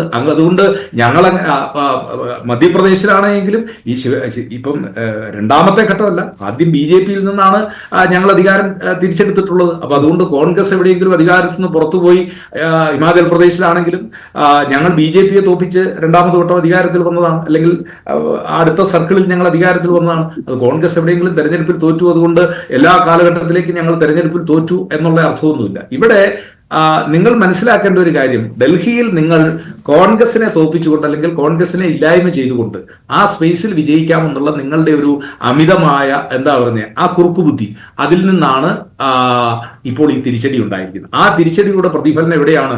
ഇപ്പോ ഭഗവന്ത് മാനെതിരെ 30 ആം ആദ്മി പാർട്ടിയുടെ MLA-മാർ അവിടെ കലാപവുമായിട്ട് അവിടെ തന്നെ പോയിരിക്കുന്നു. അത് നിങ്ങൾക്ക് നേരിൽ കാണാവുന്നതാണ്. കാരണം ഞാൻ ആദ്യം പറഞ്ഞതുപോലെ രാഷ്ട്രീയ പ്രവചനമായിട്ടൊന്നും ഞാൻ പറയില്ല. ആം ആദ്മി പാർട്ടി എന്ന് പറയുന്ന രാഷ്ട്രീയ പ്രസ്ഥാനത്തിന്റെ അസ്തമനം അത് കഴിഞ്ഞ ഡൽഹി തെരഞ്ഞെടുപ്പിലൂടെ തുടങ്ങി, അതിപ്പോ പഞ്ചാബിലേക്ക് എത്തിയിരിക്കുന്നു. അധികാരമില്ലാതെ നിങ്ങൾക്ക് പിടിച്ചു നിൽക്കാനായിട്ട് പറ്റത്തില്ല. നിങ്ങൾ ഈ അധികാരത്തിന്റെ തണലിലും ബലത്തിലും ഒക്കെ സീഷ മഹളും ഒക്കെ ഉണ്ടാക്കി മദ്യ കമ്പനിയുമായിട്ട് നടത്തിയിട്ടുള്ള ധാരണ പ്രകാരം അങ്ങനെയാണ് നിങ്ങൾ ഗോവയിൽ തെരഞ്ഞെടുപ്പിന് ഫണ്ട് ഉണ്ടാക്കിയത്. ആ ഗോവയിലെ തെരഞ്ഞെടുപ്പ് പ്രചരണത്തിന് വന്ന അരവിന്ദ് കെജ്രിവാളിന്റെ ഹോട്ടൽ ബില്ല് വരെ കൊടുത്തത് ആരാണ് എന്ന് പോലും സമീപ ദിവസങ്ങളിൽ എങ്ങനെ തോൽപ്പിക്കാമെന്ന ചിന്തയില്ല. എങ്ങനെ ആം ആദ്മിക്കെതിരെയാണ് BJP എങ്ങനെ തോൽപ്പിക്കാമെന്നുള്ള ചിന്തയില്ല. ആം ആദ്മിക്കെതിരെയാണ്. അല്ല, കേൾക്കൂ, കേവലം 2-3 സംസ്ഥാനങ്ങളിൽ മാത്രം ശക്തിയുള്ള ആം ആദ്മിക്കെതിരെയാണ് കോൺഗ്രസ് ശക്തമായ നിലപാട് സ്വീകരിക്കുന്നത്. നമ്മളിപ്പോ രഞ്ജിത്തെ നമ്മൾ ചർച്ച ചെയ്യുന്ന ഡൽഹിയിലെ തെരഞ്ഞെടുപ്പ് ഫലത്തെ ഡൽഹി മാത്രമല്ല, ഞാൻ ചോദിച്ചത് BJP എങ്ങനെ തോൽപ്പിക്കാം, അതിനുള്ള സ്ട്രാറ്റജി വേണ്ടേ, അതിന് മുന്നണിയെ ശക്തമാക്കണ്ടേ, ഇന്ത്യ മുന്നണിയിലെ കക്ഷികൾ ഘടകകക്ഷികൾ അഭിപ്രായ വ്യത്യാസങ്ങൾ പരസ്പരം മറക്കണ്ടേ, എവിടെയൊക്കെ ഉള്ള സാധ്യതകളുണ്ടോ അവിടെ മൈന്യൂട്ടായിട്ടുള്ള കാര്യങ്ങൾ പോലും നടപ്പിലാക്കണ്ടേ എന്നുള്ളതാണ്. ആ സ്ട്രാറ്റജി 2024 നല്ല ഭംഗിയായി വർക്കൗട്ട് ചെയ്തതാണ്. അതെ, ആ സ്ട്രാറ്റജി 2024 എന്നുള്ളത് 24, 5, 29 ആകുമ്പോഴേക്കും ഇപ്പോഴത്തെ 240 നിന്ന് അവരെ ഞങ്ങൾ 140 ആക്കും. അതിനുള്ള പ്രവർത്തനമാണ് ഞങ്ങൾ ചെയ്തുകൊണ്ടിരിക്കുന്നത്. ഒരു സംശയവും വേണ്ട. ദേശീയ തലത്തിലെ ഒരു തെരഞ്ഞെടുപ്പ് വരുമ്പോഴേക്കും ഈ ചിത്രമൊന്നുമല്ല. ഈ ചിത്രം എന്താണ്? ഓരോ രാഷ്ട്രീയ പാർട്ടിക്കും അവരുടെ ശക്തി തെളിയിക്കണമെങ്കിൽ പ്രാദേശിക തലത്തിൽ അല്ലെങ്കിൽ സംസ്ഥാന തലത്തിൽ നടക്കുന്ന തെരഞ്ഞെടുപ്പാണ്. ആ തെരഞ്ഞെടുപ്പിൽ ശക്തി തെളിയിക്കാൻ വേണ്ടി അവർ നടത്തുന്ന തത്രപ്പാടും അതിന്റെയൊക്കെ പരിണിത ഫലമായിട്ടാണ് ഒരു മുന്നണിയിലുള്ള തമ്മിൽ പരസ്പരം മത്സരിക്കേണ്ട സാഹചര്യം ഒക്കെ ഉണ്ടാകുന്നത്. പക്ഷെ ഞങ്ങൾ പൂർണ്ണമായും വിശ്വസിക്കുന്നു 303 നിന്ന ആളുകൾ അവരുടെ ഭരണത്തിന്റെ ഏറ്റവും തെളിമയോടുകൂടി നിന്ന ഒരു ഘട്ടത്തിൽ, കാരണം ഒരുപാട് വികസന പ്രവർത്തനങ്ങൾ, അയോധ്യയിലെ ക്ഷേത്രത്തിന്റെ പേര് പറഞ്ഞുകൊണ്ട് ഇനി ഒരിക്കലും BJPക്ക് ഒരു തിരിച്ചുപോക്ക് അല്ലെങ്കിൽ തിരിഞ്ഞു നോക്കേണ്ടത് വരില്ല എന്ന ഒരു ആത്മവിശ്വാസത്തിൽ അവർ നിൽക്കുമ്പോഴാണ് ഇന്ത്യയുടെ പ്രധാനമന്ത്രി രാവിലെ 1.5 മണിക്കൂർ വരെ 16,000 വോട്ടിന് പിന്നിൽ നിന്ന് പുറത്താരും അറിഞ്ഞില്ല എന്നുള്ളതേ ഉള്ളൂ. 303 നിന്ന് 240 എത്തിയിരിക്കുന്നു. ഇപ്പോൾ അവർ കേവല ഭൂരിപക്ഷത്തിലുള്ളവരല്ല. ദേശീയ തെരഞ്ഞെടുപ്പ് വരുമ്പോൾ ഇന്ത്യയുടെ രാഷ്ട്രീയ ചിത്രം അത് വളരെ വ്യത്യസ്തമാകും, അത് മാറും. ഇന്ത്യ മുന്നണി നിലനിൽക്കും, ആ കാര്യത്തിൽ ഒന്നും തർക്കമില്ല. പക്ഷെ ഇന്ത്യ മുന്നണി നിലനിൽക്കുമ്പോൾ നാളെ ഈ പറഞ്ഞ പഞ്ചാബിലും ഡൽഹിയിലുമുള്ള ഈ പാർട്ടികളൊക്കെ ഇന്ത്യ മുന്നണിയുടെ ഭാഗമാകാൻ നിലനിൽക്കുമോ എന്നുള്ള ഒരു ചോദ്യം. അതാണ് ഷൈബു മഠത്തിൽ ഇന്ത്യ മുന്നണി നിലനിൽക്കും. ഈ ദേശീയ തെരഞ്ഞെടുപ്പ് വരുമ്പോൾ സാഹചര്യങ്ങൾ മാറി മറിയും. ഇന്ത്യ മുന്നണി നിലനിൽക്കണം എന്ന ആഗ്രഹം ആം ആദ്മിക്കും ഉണ്ടോ? അത് പ്രശാന്ത് പറയട്ടെ. ആഗ്രഹമുണ്ടോ എന്നുള്ളത്. ആഗ്രഹമുണ്ട്, പിന്നെ രഞ്ജിത്ത് ആഗ്രഹമുണ്ട്. പക്ഷേ നമ്മള് ഈ 2024 തെരഞ്ഞെടുപ്പ് 2019 നിന്ന് ഇന്ത്യ മുന്നണിയെ സംബന്ധിച്ച് ഈ മുന്നണി ഉണ്ടായത് കൊണ്ടുണ്ടായ ഒരേ ഒരു പ്രയോജനം, പിന്നെ BJP ശക്തമായ സ്ഥലങ്ങളിൽ, ഇപ്പോൾ ഉത്തർപ്രദേശ് പോലുള്ള സ്ഥലങ്ങളിൽ, പിന്നെ കോൺഗ്രസ് ഒരു വശത്ത്, മറുവശത്ത് സമാജ്വാദി പാർട്ടി, അങ്ങനെ പരസ്പരം മത്സരിക്കുന്നില്ല എന്നൊരു സാഹചര്യം ഉണ്ടായി. അത് മാത്രമേ ഉള്ളൂ. പരസ്പരം മത്സരിക്കുമ്പോൾ വോട്ട് വിഭജിച്ചു പോകും. അത് ഒഴിവാക്കാൻ പറ്റിയെന്ന് മാത്രമേ ഉള്ളൂ. അതല്ലാതെ കോമൺ ആയിട്ടൊരു അജണ്ട ഉണ്ടാക്കുകയോ ഒരുമിച്ചുള്ള പ്രവർത്തനങ്ങളോ ഒന്നും ഒരു സംസ്ഥാനങ്ങളിലും കാര്യമായി നടന്നിട്ടില്ല. പിന്നെ അപ്പോൾ അടുത്ത തെരഞ്ഞെടുപ്പിൽ 2029 ലോക്സഭാ തെരഞ്ഞെടുപ്പിനെ ഒരു സഖ്യമായി നേരിടണമെങ്കിൽ അത് BJP ഇലക്ഷൻ അവർ രണ്ടു തരത്തിൽ മാക്രോ മാനേജ്മെന്റ് BJP ഉണ്ടാക്കിക്കൊണ്ടുവരുന്ന പിന്നെ ചർച്ചകളുണ്ട്, നറേറ്റീവ്സ് ഉണ്ട്. അതിനെ നേരിടണമെങ്കിൽ അതിന് വ്യക്തമായ ക്യാമ്പയിൻ വേണം. ഗ്രൗണ്ട് ലെവലിൽ BJP അതിനെ മൈക്രോ മാനേജ് ചെയ്യും, ഓരോ ബൂത്ത് ലെവലിൽ മാനേജ് ചെയ്യും. യഥാർത്ഥത്തിൽ ഏറ്റവും ദുർബലമായി ഈ കാര്യങ്ങൾ ഇപ്പൊ ചെയ്യുന്നത് കോൺഗ്രസ് ആണ്. കാരണം ഓരോ ബൂത്ത് ലെവലിൽ എത്ര വോട്ട് അങ്ങോട്ട് മാറിയാലാണ് ഒരു ഇലക്ഷൻ ജയിക്കാൻ പറ്റുക എന്ന് BJPക്ക് അത് കൃത്യമായി കൈകാര്യം ചെയ്യാൻ പറ്റുന്നുണ്ട്. അത് പറ്റാതെ വരുന്നുണ്ട് കോൺഗ്രസിന്. അപ്പോൾ ഈ സഖ്യത്തിലുള്ള പാർട്ടികൾ അതാത് ഏതൊക്കെ സംസ്ഥാനങ്ങളിലാണ് അവർ ശക്തരായിട്ടുള്ളത്, അവരുടെ സംഘടനാ സംവിധാനം കൂടെ ബലപ്പെടുത്താതെ ഒന്നും നേടാൻ പറ്റില്ല. അതാണ് റിയാലിറ്റി. നമ്മൾ ആ റിയാലിറ്റി അംഗീകരിച്ചേ പറ്റുള്ളൂ. ഒരു സഖ്യം ഉള്ളത് കൊണ്ട് മാത്രം BJP ഇലക്ഷൻ തന്ത്രങ്ങൾ നന്നായി മാസ്റ്റർ ചെയ്ത BJPയെ പോലൊരു പാർട്ടിയെ നമുക്ക് നേരിടാൻ പറ്റില്ല. അപ്പോൾ ഈ കഴിഞ്ഞ 2024 അപ്രോച്ച് ഒന്നും പോരെ 2029. ഞാനൊരു 2 കാര്യങ്ങൾ ഞാൻ ചൂണ്ടിക്കാണിക്കാൻ ആഗ്രഹിക്കുക. ഒന്ന്, ഡൽഹിയിൽ ആം ആദ്മി പാർട്ടിയും കോൺഗ്രസും ഒരുമിച്ച് മത്സരിച്ചുവെങ്കിലും അവിടെ വിജയസാധ്യത ഉണ്ടാകുമായിരുന്നു. അല്ലെങ്കിൽ കാരണം എന്ന് വെച്ചാൽ ഡൽഹിയിലെ കഴിഞ്ഞ നമ്മൾ 2014 മുതലുള്ള വോട്ടിംഗ് പാറ്റേൺ നോക്കിയാൽ ലോക്സഭാ തെരഞ്ഞെടുപ്പിൽ BJPക്ക് ഒരു 54-56% വോട്ട് കിട്ടുന്നുണ്ട്. അതേസമയം നിയമസഭാ തെരഞ്ഞെടുപ്പിൽ ആ വോട്ട് ആം ആദ്മി പാർട്ടിക്കായിരുന്നു കിട്ടിയിരുന്നത്. 15% വോട്ടിന്റെ ഷിഫ്റ്റ് ആണ് ഉണ്ടായിരുന്നത്. ആ 15% വോട്ട് കോൺഗ്രസിന് കിട്ടാൻ സാധ്യതയുള്ള വോട്ടല്ല. അതിൽ പിന്നെ ക്ലാസ് ഉണ്ട്, അതായത് മിഡിൽ ക്ലാസ് വോട്ടുണ്ട്, അങ്ങനെ പിന്നെ സമുദായ വോട്ടുകളുണ്ട്. നമ്മൾ ആ വോട്ടുകൾ പൊതുവേ നോക്കിയാൽ ആ 15% വോട്ട് കോൺഗ്രസിന് കിട്ടാൻ സാധ്യതയുള്ള ഒരു വോട്ടായിരുന്നില്ല. അപ്പോൾ അതുകൊണ്ടാണ് അവിടെ സഖ്യത്തിനൊരു മീനിങ്ലെസ്നെസ് വരുന്നത്. രണ്ടാമത്തെ ഒരു പോയിന്റ്, അതുകൊണ്ടാണ് സഖ്യത്തിന് ഞങ്ങൾ വലിയ താല്പര്യം കാണിക്കാതിരുന്നതിന്റെ കാരണം അത് ഞങ്ങൾക്ക് താല്പര്യം ഉണ്ടായിരുന്നില്ല എന്നുള്ളത് റിയാലിറ്റിയാണ്. പക്ഷെ അവിടെ പ്രശ്നം എന്താണ്? കോൺഗ്രസിന്റെ ഭാഗത്തുണ്ടാവുന്ന പ്രശ്നം, കോൺഗ്രസ് നേരത്തെ പറഞ്ഞതുപോലെ, അദ്ദേഹം ശ്രീ പ്രശാന്ത് പറഞ്ഞതുപോലെ, കോൺഗ്രസ് ഒരിക്കൽ പോലും BJP ആക്രമിച്ചില്ല. അതായത് ഡൽഹിയിൽ ഭരിക്കാനായി ലഫ്റ്റനന്റ് ഗവർണർ അനുവദിക്കുന്നില്ല. ഡൽഹിയിലെ പിന്നെ ഉദ്യോഗസ്ഥരുടെ മേലെ ഡൽഹി സർക്കാരിനുണ്ടായിരുന്ന നിയന്ത്രണം പൂർണ്ണമായും എടുത്തു കളഞ്ഞു. നിയമനിർമ്മാണം പാർലമെന്റിൽ ബില്ല് കൊണ്ടുവന്ന് പൂർണ്ണമായും എടുത്തു കളഞ്ഞു. ഈ കാര്യങ്ങളെ കുറിച്ചൊന്നും ഒരഭിപ്രായവും കോൺഗ്രസ് പറയുകയോ അവിടെ തെരഞ്ഞെടുപ്പ് പ്രചാരണത്തിൽ പറയുകയോ ചെയ്തിട്ടില്ല. പകരം BJP കൊണ്ടുവന്ന കുറച്ച് ആരോപണങ്ങളുണ്ട്. ഈ പറയുന്ന ഇവർ തന്നെയാണ് ആദ്യം അത് പറയുന്നത്, മദ്യനയമതി, പിന്നെ ശീഷ് മഹൽ എന്ന് നേരത്തെ പറഞ്ഞ് BJP കൊണ്ടുവന്ന BJPയുടെ പ്രചരണ ആയുധങ്ങൾ അത് അവിടുത്തെ ലോക്കൽ വാട്സാപ്പ് ഗ്രൂപ്പുകളിൽ പ്രചരിപ്പിക്കുമ്പോൾ BJP ഉണ്ടാക്കുന്ന കണ്ടന്റ് കോൺഗ്രസിന്റെ ചിഹ്നം വെച്ച് പ്രചരിപ്പിക്കുകയാണ് യഥാർത്ഥത്തിൽ കോൺഗ്രസ് ചെയ്തത്. അത് ആർക്കാ പ്രയോജനപ്പെട്ടത്? അത് BJPക്ക് മാത്രമേ പ്രയോജനപ്പെട്ടുള്ളൂ. ഇനി ഒരു പോയിന്റും കൂടെ, മൂന്നാമത് ഒരു പോയിന്റും കൂടെ പറയാനുള്ളത്, അദ്ദേഹം പഞ്ചാബിലെ കാര്യം പറഞ്ഞു. പഞ്ചാബിലെ 30 MLA-മാർ ഒരു സ്റ്റേറ്റ്മെന്റും നടത്തിയിട്ടില്ല, ഒരു പബ്ലിക് സ്റ്റേറ്റ്മെന്റും നടത്തിയിട്ടില്ല, ഒരു പത്രസമ്മേളനം നടത്തിയിട്ടില്ല, അങ്ങനെ ഒരു കമ്മ്യൂണിക്കേഷനും ഉണ്ടായിട്ടില്ല. പഞ്ചാബിലെ 30 MLA-മാരെ കുറിച്ച് ആരാ പറയുന്നേ? കോൺഗ്രസിന്റെ ഒരു നേതാവാണ്, കോൺഗ്രസിന്റെ പഞ്ചാബിലെ വളരെ സീനിയർ ആയിട്ടുള്ള ഒരു നേതാവാണ് അവകാശപ്പെടുന്നു. നാളെ ഞങ്ങളുടെ MLA-മാരുടെ മുഴുവൻ MLA-മാരുടെയും മീറ്റിംഗ്, 92 MLA-മാരുടെ മീറ്റിംഗും നാളെ അവിടെ പഞ്ചാബിൽ നടക്കുന്നുണ്ട്. അത് കഴിഞ്ഞ് ഞങ്ങൾ കാര്യങ്ങൾ പറയും. അപ്പോൾ കോൺഗ്രസിന്റെ ഒരു വെറ്ററൻ ലീഡർ പറയാ, ഇന്നലെ ഇലക്ഷൻ കഴിഞ്ഞ് 2 ദിവസമേ ആയുള്ളൂ ഡൽഹിയിൽ, അത് കഴിഞ്ഞപ്പോൾ പറയാ 30 MLA-മാര് ഞങ്ങളുടെ കൂടെ വരാൻ റെഡിയാണെന്ന്. ഇതാണോ ഒരു സഖ്യത്തിലുള്ള, ഇന്ത്യ സഖ്യത്തിന്റെ ഭാഗമായ ഒരു പാർട്ടി, അല്ലെങ്കിൽ BJP-യെ പിന്നെ നേരിടാൻ നിൽക്കുന്ന ഒരു പാർട്ടി ചെയ്യേണ്ടത്? അത് എന്തൊരു തരം രാഷ്ട്രീയ മര്യാദയാണ്? ഒരു രാഷ്ട്രീയ അശ്ലീലമല്ലേ? ഇതൊക്കെ ഇത്രയും വൃത്തികൾ കാണിച്ചു വെച്ചിട്ടാ കോൺഗ്രസ് ഇവിടെ വന്നിരുന്ന സഖ്യത്തെ കുറിച്ച് പറയുന്നത്. അത് ഇപ്പോ അദ്ദേഹം കോൺഗ്രസിന്റെ പ്രതിനിധി ഇപ്പൊ തൊട്ടു മുമ്പേ ചർച്ചയിൽ ഈ കാര്യം പറഞ്ഞതേ ഉള്ളൂ. അപ്പം ഇതാണ് കോൺഗ്രസിന്റെ നിലപാട്, കോൺഗ്രസിന്റെ രീതി. ഇതൊരു തരം ചതിയില്ല. ഞാൻ പഞ്ചാബിൽ അവർ കാണിക്കുന്ന ഒരു തരം ചതിയില്ല. പക്ഷെ ഇത് ആം ആദ്മി പാർട്ടിയെ ബാധിക്കില്ല. നിങ്ങൾ അങ്ങനെ സ്വപ്നം കാണുന്ന ആം ആദ്മി പാർട്ടിയെ പഞ്ചാബിൽ തകർത്ത് കളയാം. അതൊരു പെർസെപ്ഷൻ സൃഷ്ടിക്കലിലൂടെ, അത് ഞാനിത് പോയിന്റ് ഔട്ട് ചെയ്യാൻ കാരണമുണ്ട്. കാരണം ഡൽഹിയിൽ ആം ആദ്മി പാർട്ടിയെ അധികാരത്തിൽ നിന്ന് പുറത്താക്കി, ഇനി ആം ആദ്മി പാർട്ടി പഞ്ചാബിൽ മാത്രമേ അധികാരത്തിലുള്ളൂ. പഞ്ചാബിൽ കൂടി ഈ സർക്കാർ ദുർബലമാണെന്നൊരു തോന്നലുണ്ടാക്കണം. ആ തോന്നലുണ്ടാക്കണം എന്ന് ആഗ്രഹിക്കുന്ന ആരാ? അത് BJP-യാണ് ആഗ്രഹിക്കുക. ഇപ്പൊ BJP-യുടെ B ടീമായിട്ടല്ലേ കോൺഗ്രസ് വർക്ക് ചെയ്തത്? കോൺഗ്രസിന്റെ നേതാവ് ഇങ്ങനെ ഒരു സ്റ്റേറ്റ്മെന്റ് പറയുന്നത് BJP-ക്കല്ലേ പ്രയോജനം ചെയ്യുക? ശ്രീ ശ്രീപത്മനാഭൻ ഇടപെടുകയാണ്. ഞാൻ ശ്രീപത്മനാഭൻ, ഇവിടെ നമുക്കറിയാം കോൺഗ്രസിന്റെ തകർച്ചയാണ് ആം ആദ്മിയുടെ ഉയർച്ചയ്ക്ക് കാരണമായത്. ഇപ്പോൾ ആം ആദ്മി പുറകോട്ട് പോകുമ്പോൾ സ്വാഭാവികമായും ആ വോട്ടുകൾ ഷിഫ്റ്റ് ചെയ്യുക കോൺഗ്രസിലേക്കായിരിക്കും. ഡൽഹിയിൽ പഞ്ചാബിലും അതിൽ നീക്കങ്ങൾ കണ്ടു കഴിഞ്ഞു. പഞ്ചാബിലും അധികാരം പിടിക്കണമെങ്കിൽ 30ഓളം MLA-മാർ മാറി നിൽക്കുന്നു എന്ന് പറയുന്നു ഭഗവന്ത് മാനുമായി. അതൊരു പക്ഷെ നാളെയോ മറ്റന്നാളോ ഒക്കെ വ്യക്തമാകും. പഞ്ചാബിലും അധികാരം പിടിക്കാനുള്ള നീക്കത്തിലാണ് കോൺഗ്രസ്. അങ്ങനെ ആം ആദ്മിയുടെ തകർച്ച അത് എന്താണ് കൂടുതലായി കരുത്ത് പകരുന്നത് കോൺഗ്രസിനാണ് ഈ 2 സംസ്ഥാനങ്ങളിലും. അക്കാര്യത്തിൽ സംശയമില്ലല്ലോ. അല്ല, ഞങ്ങൾ ഇതിലൊന്നും ഇങ്ങനെ ബോധേഡല്ല, വ്യാകുലരല്ല. കാരണം ഞങ്ങളുടെ ശ്രദ്ധ ഇതിലൊന്നുമല്ല. ഞങ്ങളുടെ ശ്രദ്ധ ഞങ്ങൾക്ക് അധികാരം കിട്ടിയ കേന്ദ്ര സർക്കാരിലും അതുപോലെ തന്നെ സംസ്ഥാന സർക്കാരിലുമുള്ള രാഷ്ട്രീയ അധികാരം ഉപയോഗിച്ച് ഈ രാജ്യത്തിലെ സാധാരണക്കാരന് വേണ്ടി ക്ഷേമ പദ്ധതികളും വികസന പ്രവർത്തനങ്ങളും നടപ്പിലാക്കുന്നതിലാണ്. ഞാൻ നേരത്തെ പറഞ്ഞു, ഇവിടെ ഈ രാജ്യത്ത് 11 കോടി ശൗചാലയങ്ങൾ നിർമ്മിച്ചു കൊടുത്തത് നരേന്ദ്രമോദിയാണ്. 4.25 കോടി വീടുകൾ നിർമ്മിച്ചു കൊടുത്തത് നരേന്ദ്രമോദിയാണ്. അസേതു ഹിമാചലം എക്സ്പ്രസ് ഹൈവേകളും 4 വരിപ്പാതകളും 6 വരിപ്പാതകളും നിർമ്മിച്ചുകൊണ്ടിരിക്കുന്നത് നരേന്ദ്രമോദിയാണ്. നമ്മുടെ തീവണ്ടി ഗതാഗതത്തിന്റെ റെയിൽവേയുടെ മുഖച്ഛായ മാറ്റുന്ന നടപടിയുമായി മുന്നോട്ട് പോകുന്നത് നരേന്ദ്രമോദിയാണ്.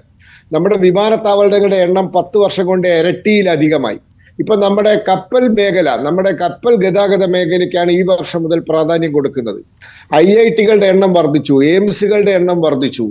അതുപോലെ തന്നെ മറ്റ് വികസന പ്രവർത്തനങ്ങൾ രാജ്യത്ത് നടപ്പിലാക്കുന്നു. രാജ്യം ഒരു കയറ്റുമതി ചെയ്യുന്ന രാജ്യമായി ഡിഫൻസ് രംഗത്ത് വരെ മാറിയിരിക്കുന്നു. വാക്സിൻ കോവിഡിനെ നേരിടുന്നതിൽ ലോകത്തെ ഏറ്റവും നല്ല മാതൃക ഭാരതമായിരുന്നു. കാരണം 100 ശതമാനം രാജ്യങ്ങളിലേക്ക് വാക്സിൻ കയറ്റുമതി ചെയ്യാൻ ഭാരതത്തിന് സാധിച്ചു. ഇങ്ങനെ എല്ലാ മേഖലയിലും വികസനവും ക്ഷേമ പദ്ധതികളും നടപ്പിലാക്കി ഇന്ന് ലോകത്തെ 5ാമത്തെ സാമ്പത്തിക ശക്തിയായി ഭാരതത്തെ മാറ്റിയിരിക്കുന്നു. വരുന്ന 2-3 വർഷം കൊണ്ട് ലോകത്തെ 3ാമത്തെ സാമ്പത്തിക ശക്തിയായി ഭാരതത്തെ മാറ്റാനുള്ള ശ്രമത്തിലാണ്. ചന്ദ്രായൻ വിജയകരമായി വിന്യസിക്കാൻ സാധിച്ചു. അങ്ങനെ രാജ്യത്തെ മുന്നോട്ട് നയിച്ചുകൊണ്ട്, ഭാരതത്തിന്റെ അതിർത്തികൾ സംരക്ഷിച്ചുകൊണ്ട്, തീവ്രവാദത്തെ അടിച്ചമർത്തിക്കൊണ്ട്, പാകിസ്ഥാനിൽ പോയി സർജിക്കൽ സ്ട്രൈക്കും ബാലാക്കോട്ടും നടത്തിക്കൊണ്ട് ലോകം ശ്രദ്ധിക്കുന്ന രാജ്യമായി ഭാരതവും ലോകം ആരാധിക്കുന്ന നേതാവായി നരേന്ദ്രമോദിയും മാറിയിരിക്കുകയാണ്. അതൊക്കെ BJPക്ക് ഗുണകരമാകും. ഞങ്ങളുടെ ശ്രദ്ധ അതിലൊക്കെയാണ്. ഇവർ സഖ്യമുണ്ടാക്കിയാലും കുഴപ്പമില്ല, ഉണ്ടാക്കിയിട്ടില്ലെങ്കിലും കുഴപ്പമില്ല. ഡൽഹിയിൽ ഇവർ സഖ്യമുണ്ടാക്കി മത്സരിച്ചു, ഞങ്ങൾ 7 ജയിച്ചു. സഖ്യമില്ലാതെ മത്സരിച്ചു, 70-ൽ 48 കിട്ടി. അപ്പൊ ഇതൊന്നും ഞങ്ങൾക്ക് ബാധകമല്ല. പിന്നെ അയോധ്യയെ പറ്റി പറഞ്ഞു. അയോധ്യയിൽ ആ MP രാജിവെച്ച അയോധ്യ ലോക്സഭാ മണ്ഡലത്തിൽപ്പെട്ട അസംബ്ലി സീറ്റിൽ BJP അദ്ദേഹത്തിന്റെ മകൻ 61,000 വോട്ടിനാ തോറ്റത്.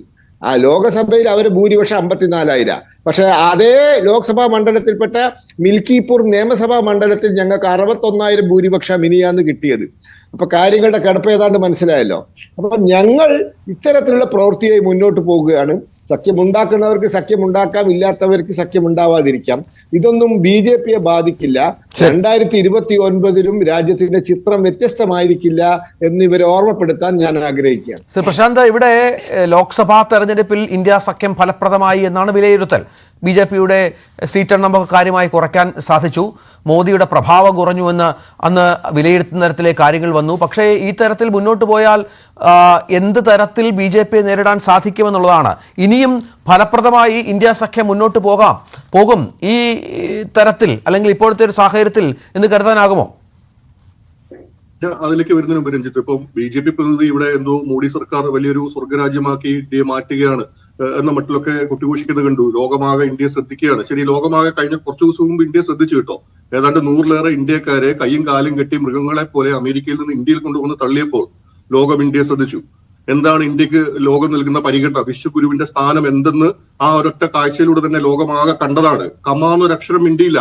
അതിനെതിരെ ഒരു ഇത് തെറ്റായിപ്പോയി എന്ന് ചൂണ്ടിക്കാട്ടെ പ്രധാനമന്ത്രി നരേന്ദ്രമോദിക്ക് നാവുണ്ടായില്ല. അവിടെ മെക്സിക്കോയും കൊളംബിയയും പോലുള്ള കൊച്ചു കൊച്ചു രാജ്യങ്ങള് ട്രംപിന്റെ മൂക്കിന് കീഴെ നിന്നുകൊണ്ട് പറഞ്ഞു നിങ്ങൾ ചെയ്തത് തെറ്റാണെന്നുള്ളത്. അങ്ങനെ പറയാനുള്ള ആർജവും പോലും ഈ പ്രധാനമന്ത്രിക്ക് ഉണ്ടായില്ല. എന്നിട്ടാണ് ലോകമാകെ ശ്രദ്ധിക്കുന്ന വിശ്വഗുരുവായി ഇന്ത്യ മാറുന്നത്. അനധികൃത നുഴഞ്ഞുകയറ്റത്തിനെതിരെ ശക്തമായ നിലപാടെടുക്കുന്ന രാജ്യമാണ് ഭാരതം. അത് മനസ്സിലാക്കണം. ലോകത്തിലെ ഏറ്റവും ജനസംഖ്യയുള്ള ബംഗ്ലാദേശി നുഴഞ്ഞുകയറ്റത്തിനെതിരെ ഭാരതത്തിൽ ഒച്ച വെക്കണമെങ്കിൽ അങ്ങനെയാണെങ്കിൽ ബംഗ്ലാദേശികൾ ഇന്ത്യയിലേക്ക് വരുന്നതിന് നിങ്ങൾ സ്വാഗതം ചെയ്യോ? ബംഗ്ലാദേശികൾ ഇന്ത്യയിലേക്ക് വരുന്നതിന് നിങ്ങൾ സ്വാഗതം ചെയ്യോ? അനധികൃത നുഴഞ്ഞുകയറ്റം ലോകത്തെവിടെ നടക്കാൻ പാടില്ല എന്നുള്ള നയമാണ് ഭാരതത്തിന്റെ നയം. നുഴഞ്ഞുകയറ്റമാണ് കുഴപ്പം. ഒരു രാജ്യം വേറൊരു രാജ്യത്തിലേക്ക് തന്റെ ആൾക്കാരെ രേഖയില്ലാതെ പറഞ്ഞയക്കാൻ പാടില്ല. അതാണ് അതിന്റെ വ്യത്യാസം. കോൺഗ്രസ് വക്താവ് അദ്ദേഹം അല്ലെങ്കിൽ കോൺഗ്രസ് പാർട്ടി ഇവിടെ ആം ആദ്മി പാർട്ടിയെ പോലുള്ള അല്ലെങ്കിൽ ഇന്ത്യ കൂട്ടായ്മയിലെ ഘടകകക്ഷികളെയും ആക്രമിക്കുന്നതിന്റെ ഒരു പകുതി ആത്മാർത്ഥത BJP എതിർക്കുന്ന കാര്യത്തിൽ കാട്ടിയാൽ ഇപ്പോൾ ഈ പല സംസ്ഥാനങ്ങളിലും ഈ തോൽവി സംഭവിക്കില്ലായിരുന്നു. ഹരിയാനയിലും മഹാരാഷ്ട്രയിലും അടക്കം ഈ തോൽവി സംഭവിക്കില്ലായിരുന്നു. ഈ പറഞ്ഞ സ്വന്തം സഖ്യകക്ഷിയെ ആക്രമിക്കുന്നതിന്റെ ഒരു പകുതി ആത്മാർത്ഥതയെങ്കിലും രാഹുൽ ഗാന്ധിയും പ്രിയങ്ക ഗാന്ധിയും അടക്കമുള്ള നേതാക്കൾ കാട്ടിയിരുന്നുവെങ്കിൽ ഈ പറയുന്ന കോൺഗ്രസിന് നല്ല ജയസാധ്യത ഉണ്ടായിരുന്ന പല സംസ്ഥാനങ്ങളിലും BJP ജയിച്ചു കയറുന്ന സ്ഥിതി ഉണ്ടാവില്ലായിരുന്നു. അപ്പൊ കോൺഗ്രസ് തിരിച്ചറിയേണ്ട ഒരു കാര്യം, ദേശീയ തലത്തിൽ BJPയെ തനിച്ച് ചെറുക്കാനുള്ള ശേഷി തങ്ങൾക്ക് ഇല്ല എന്ന് ഇനിയെങ്കിലും കോൺഗ്രസ് നേതൃത്വം തിരിച്ചറിയണം. കഴിഞ്ഞ ലോക്സഭാ തെരഞ്ഞെടുപ്പിന് മുമ്പ് രൂപം കൊണ്ട ഇന്ത്യ കൂട്ടായ്മയുടെ ഏറ്റവും അധികം ഗുണഫലം ഉണ്ടായത് കോൺഗ്രസിനാണ്. അവരുടെ 100 സീറ്റിൽ ഒരു 35-40 സീറ്റെങ്കിലും ഘടകകക്ഷികളുടെ സഹായം കൊണ്ടാണ്. അതിൽ മഹാരാഷ്ട്രയിൽ കിട്ടിയ 13 സീറ്റുണ്ട്, UP-യിൽ കിട്ടിയ 7 സീറ്റുണ്ട്, തമിഴ്നാട്ടിൽ കിട്ടിയ സീറ്റുകളുണ്ട്. ഈ സീറ്റുകളെല്ലാം ബീഹാറിലും ജാർഖണ്ഡിലും ഒക്കെ കോൺഗ്രസ് സീറ്റുകൾ ലഭിച്ചു അല്ലെ. അത് ഈ കൂട്ടായ്മയുടെ ഫലമായി കിട്ടിയതാണ്. അതുകൊണ്ടാണ് 100 എന്നൊരു സംഖ്യയിലേക്ക്, ഒരു മാന്യമായ സംഖ്യയിലേക്ക് കോൺഗ്രസ് പ്രധാന പ്രതിപക്ഷമായി തലയുയർത്തി നിൽക്കാനുള്ള ഒരു അവസരം കഴിഞ്ഞ ലോക്സഭാ തെരഞ്ഞെടുപ്പിന് ശേഷം ഒരുങ്ങിയത് ആ കൂട്ടായ്മയുടെ ബലത്തിലാണ്. ആ ഒരു തിരിച്ചറിവ് കോൺഗ്രസ് നേതൃത്വത്തിന് അല്പമെങ്കിലും ഉണ്ടായെങ്കിൽ തുടർന്നുള്ള സംസ്ഥാന നിയമസഭാ തെരഞ്ഞെടുപ്പുകളിലും ആ ഒരു കൂട്ടായ്മയ്ക്ക് ജീവൻ നൽകാനും ഏതാണ്ട് ഒരേ സ്വരത്തിൽ ഒരേ നിലപാട് സ്വീകരിച്ചുകൊണ്ട് BJPയുടെ വർഗീയത എതിർക്കാനും തയ്യാറായിരുന്നെങ്കിൽ ഈ പറയുന്ന മഹാരാഷ്ട്രയും ഹരിയാനയും ഇപ്പോൾ സംസ്ഥാനങ്ങളിൽ വിജയിക്കാൻ കഴിഞ്ഞതാണ് ഇപ്പോൾ വീണ്ടും മോഡി സർക്കാരിന് അല്ലെങ്കിൽ BJPക്ക് അവരുടെ പ്രതിനിധികൾക്കൊക്കെ ഒരു ആത്മവിശ്വാസം തിരിച്ചു കിട്ടിയിരിക്കുന്നത്. തങ്ങൾ ഒലിച്ചു പോയിട്ടില്ല ഇപ്പോഴും തങ്ങൾക്ക് ജയിക്കാൻ കഴിയുന്നുണ്ട് എന്നൊരു ആത്മവിശ്വാസത്തിലേക്ക് അവരെ എത്തിച്ചത് ഈ വിജയങ്ങളാണ്. അപ്പൊ ആ ഒരു തിരിച്ചറിവ് കോൺഗ്രസ് നേതൃത്വം ഇനിയെങ്കിലും കാട്ടണം. ഇനിയും തെരഞ്ഞെടുപ്പുകൾ വരാനുണ്ട്. ബീഹാർ തെരഞ്ഞെടുപ്പ് വൈകാതെ വരികയാണ്. അവിടെ ഇന്ത്യ കൂട്ടായ്മ എന്ന നിലയിൽ തന്നെയാണ് RJDയുടെ നേതൃത്വത്തിൽ മത്സരിക്കുന്നത്. കോൺഗ്രസ് അതിന്റെ ഭാഗവുമാണ്. ആ തെരഞ്ഞെടുപ്പിലും മറ്റുമൊക്കെ ആത്മാർത്ഥമായി നിലകൊണ്ടുകൊണ്ട് BJPക്കെതിരെ കൂടുതൽ കടുത്ത നിലപാട് അല്ലെ ആം ആദ്മി ഇപ്പം നോക്കൂ, പഞ്ചാബിൽ ആം ആദ്മി തകരാൻ പോകുന്നു പ്രചരിപ്പിക്കുന്ന ആരാണ്? കോൺഗ്രസ് തന്നെയാണ് പ്രചരിപ്പിക്കുന്നത്. അത് മറ്റാരുമല്ല. അത് കെജ്രിവാൾ അങ്ങോട്ട് മത്സരിക്കാൻ പോവുകയാണ്. അത് വലിയ അതൃപ്തി അതിനുള്ളിൽ ഉണ്ടായിക്കൊണ്ടിരിക്കുന്നു. 30-35 MLA ഞങ്ങളെ ബന്ധപ്പെട്ട് കഴിഞ്ഞു. എന്തിനാണ് നീ തിടുക്കം? നിങ്ങളൊരു ഇലക്ഷനിൽ തോറ്റു, അടുത്ത ഇലക്ഷൻ വരെ നിങ്ങൾക്ക് നിൽക്കാമല്ലോ. അവിടെ ഒരു മതനിരപക്ഷ പാർട്ടിയിലെ ഭരണത്തിലല്ലോ, BJP അല്ലല്ലോ. BJP ആണ് ഭരണത്തിലെങ്കിൽ നിങ്ങൾ തിടുക്കം കാട്ടിക്കോളൂ. ശരി, നന്ദി. സമയക്കുറവുണ്ട് ശ്രീ പ്രശാന്ത്, ഞാൻ ഇടപെടുകയാണ്. നന്ദി ശ്രീ പ്രശാന്ത്, ശ്രീ പത്മനാഭൻ, സേനാപതി വേണു, ഒപ്പം ഷൈബു മഠത്തിൽ ഈ ചർച്ചയുടെ ഭാഗമായതിന് പ്രേക്ഷകരോട് ചോദിച്ച ചോദ്യം ഇന്ത്യ മുന്നണിയിൽ കോൺഗ്രസ് ഒറ്റപ്പെട്ടോ എന്നുള്ളതായിരുന്നു. ഒറ്റപ്പെട്ടു എന്ന് അഭിപ്രായപ്പെട്ടവർ 67%, ഇല്ല എന്ന അഭിപ്രായം പറഞ്ഞവർ 30%, നിഷ്പക്ഷമായി 3% ആളുകളും വോട്ട് രേഖപ്പെടുത്തി. പ്രൈം ഡിബേറ്റ് പൂർണ്ണമാകുന്നു. നാളെ മറ്റൊരു വിഷയവുമായി എത്താം. നമസ്കാരം.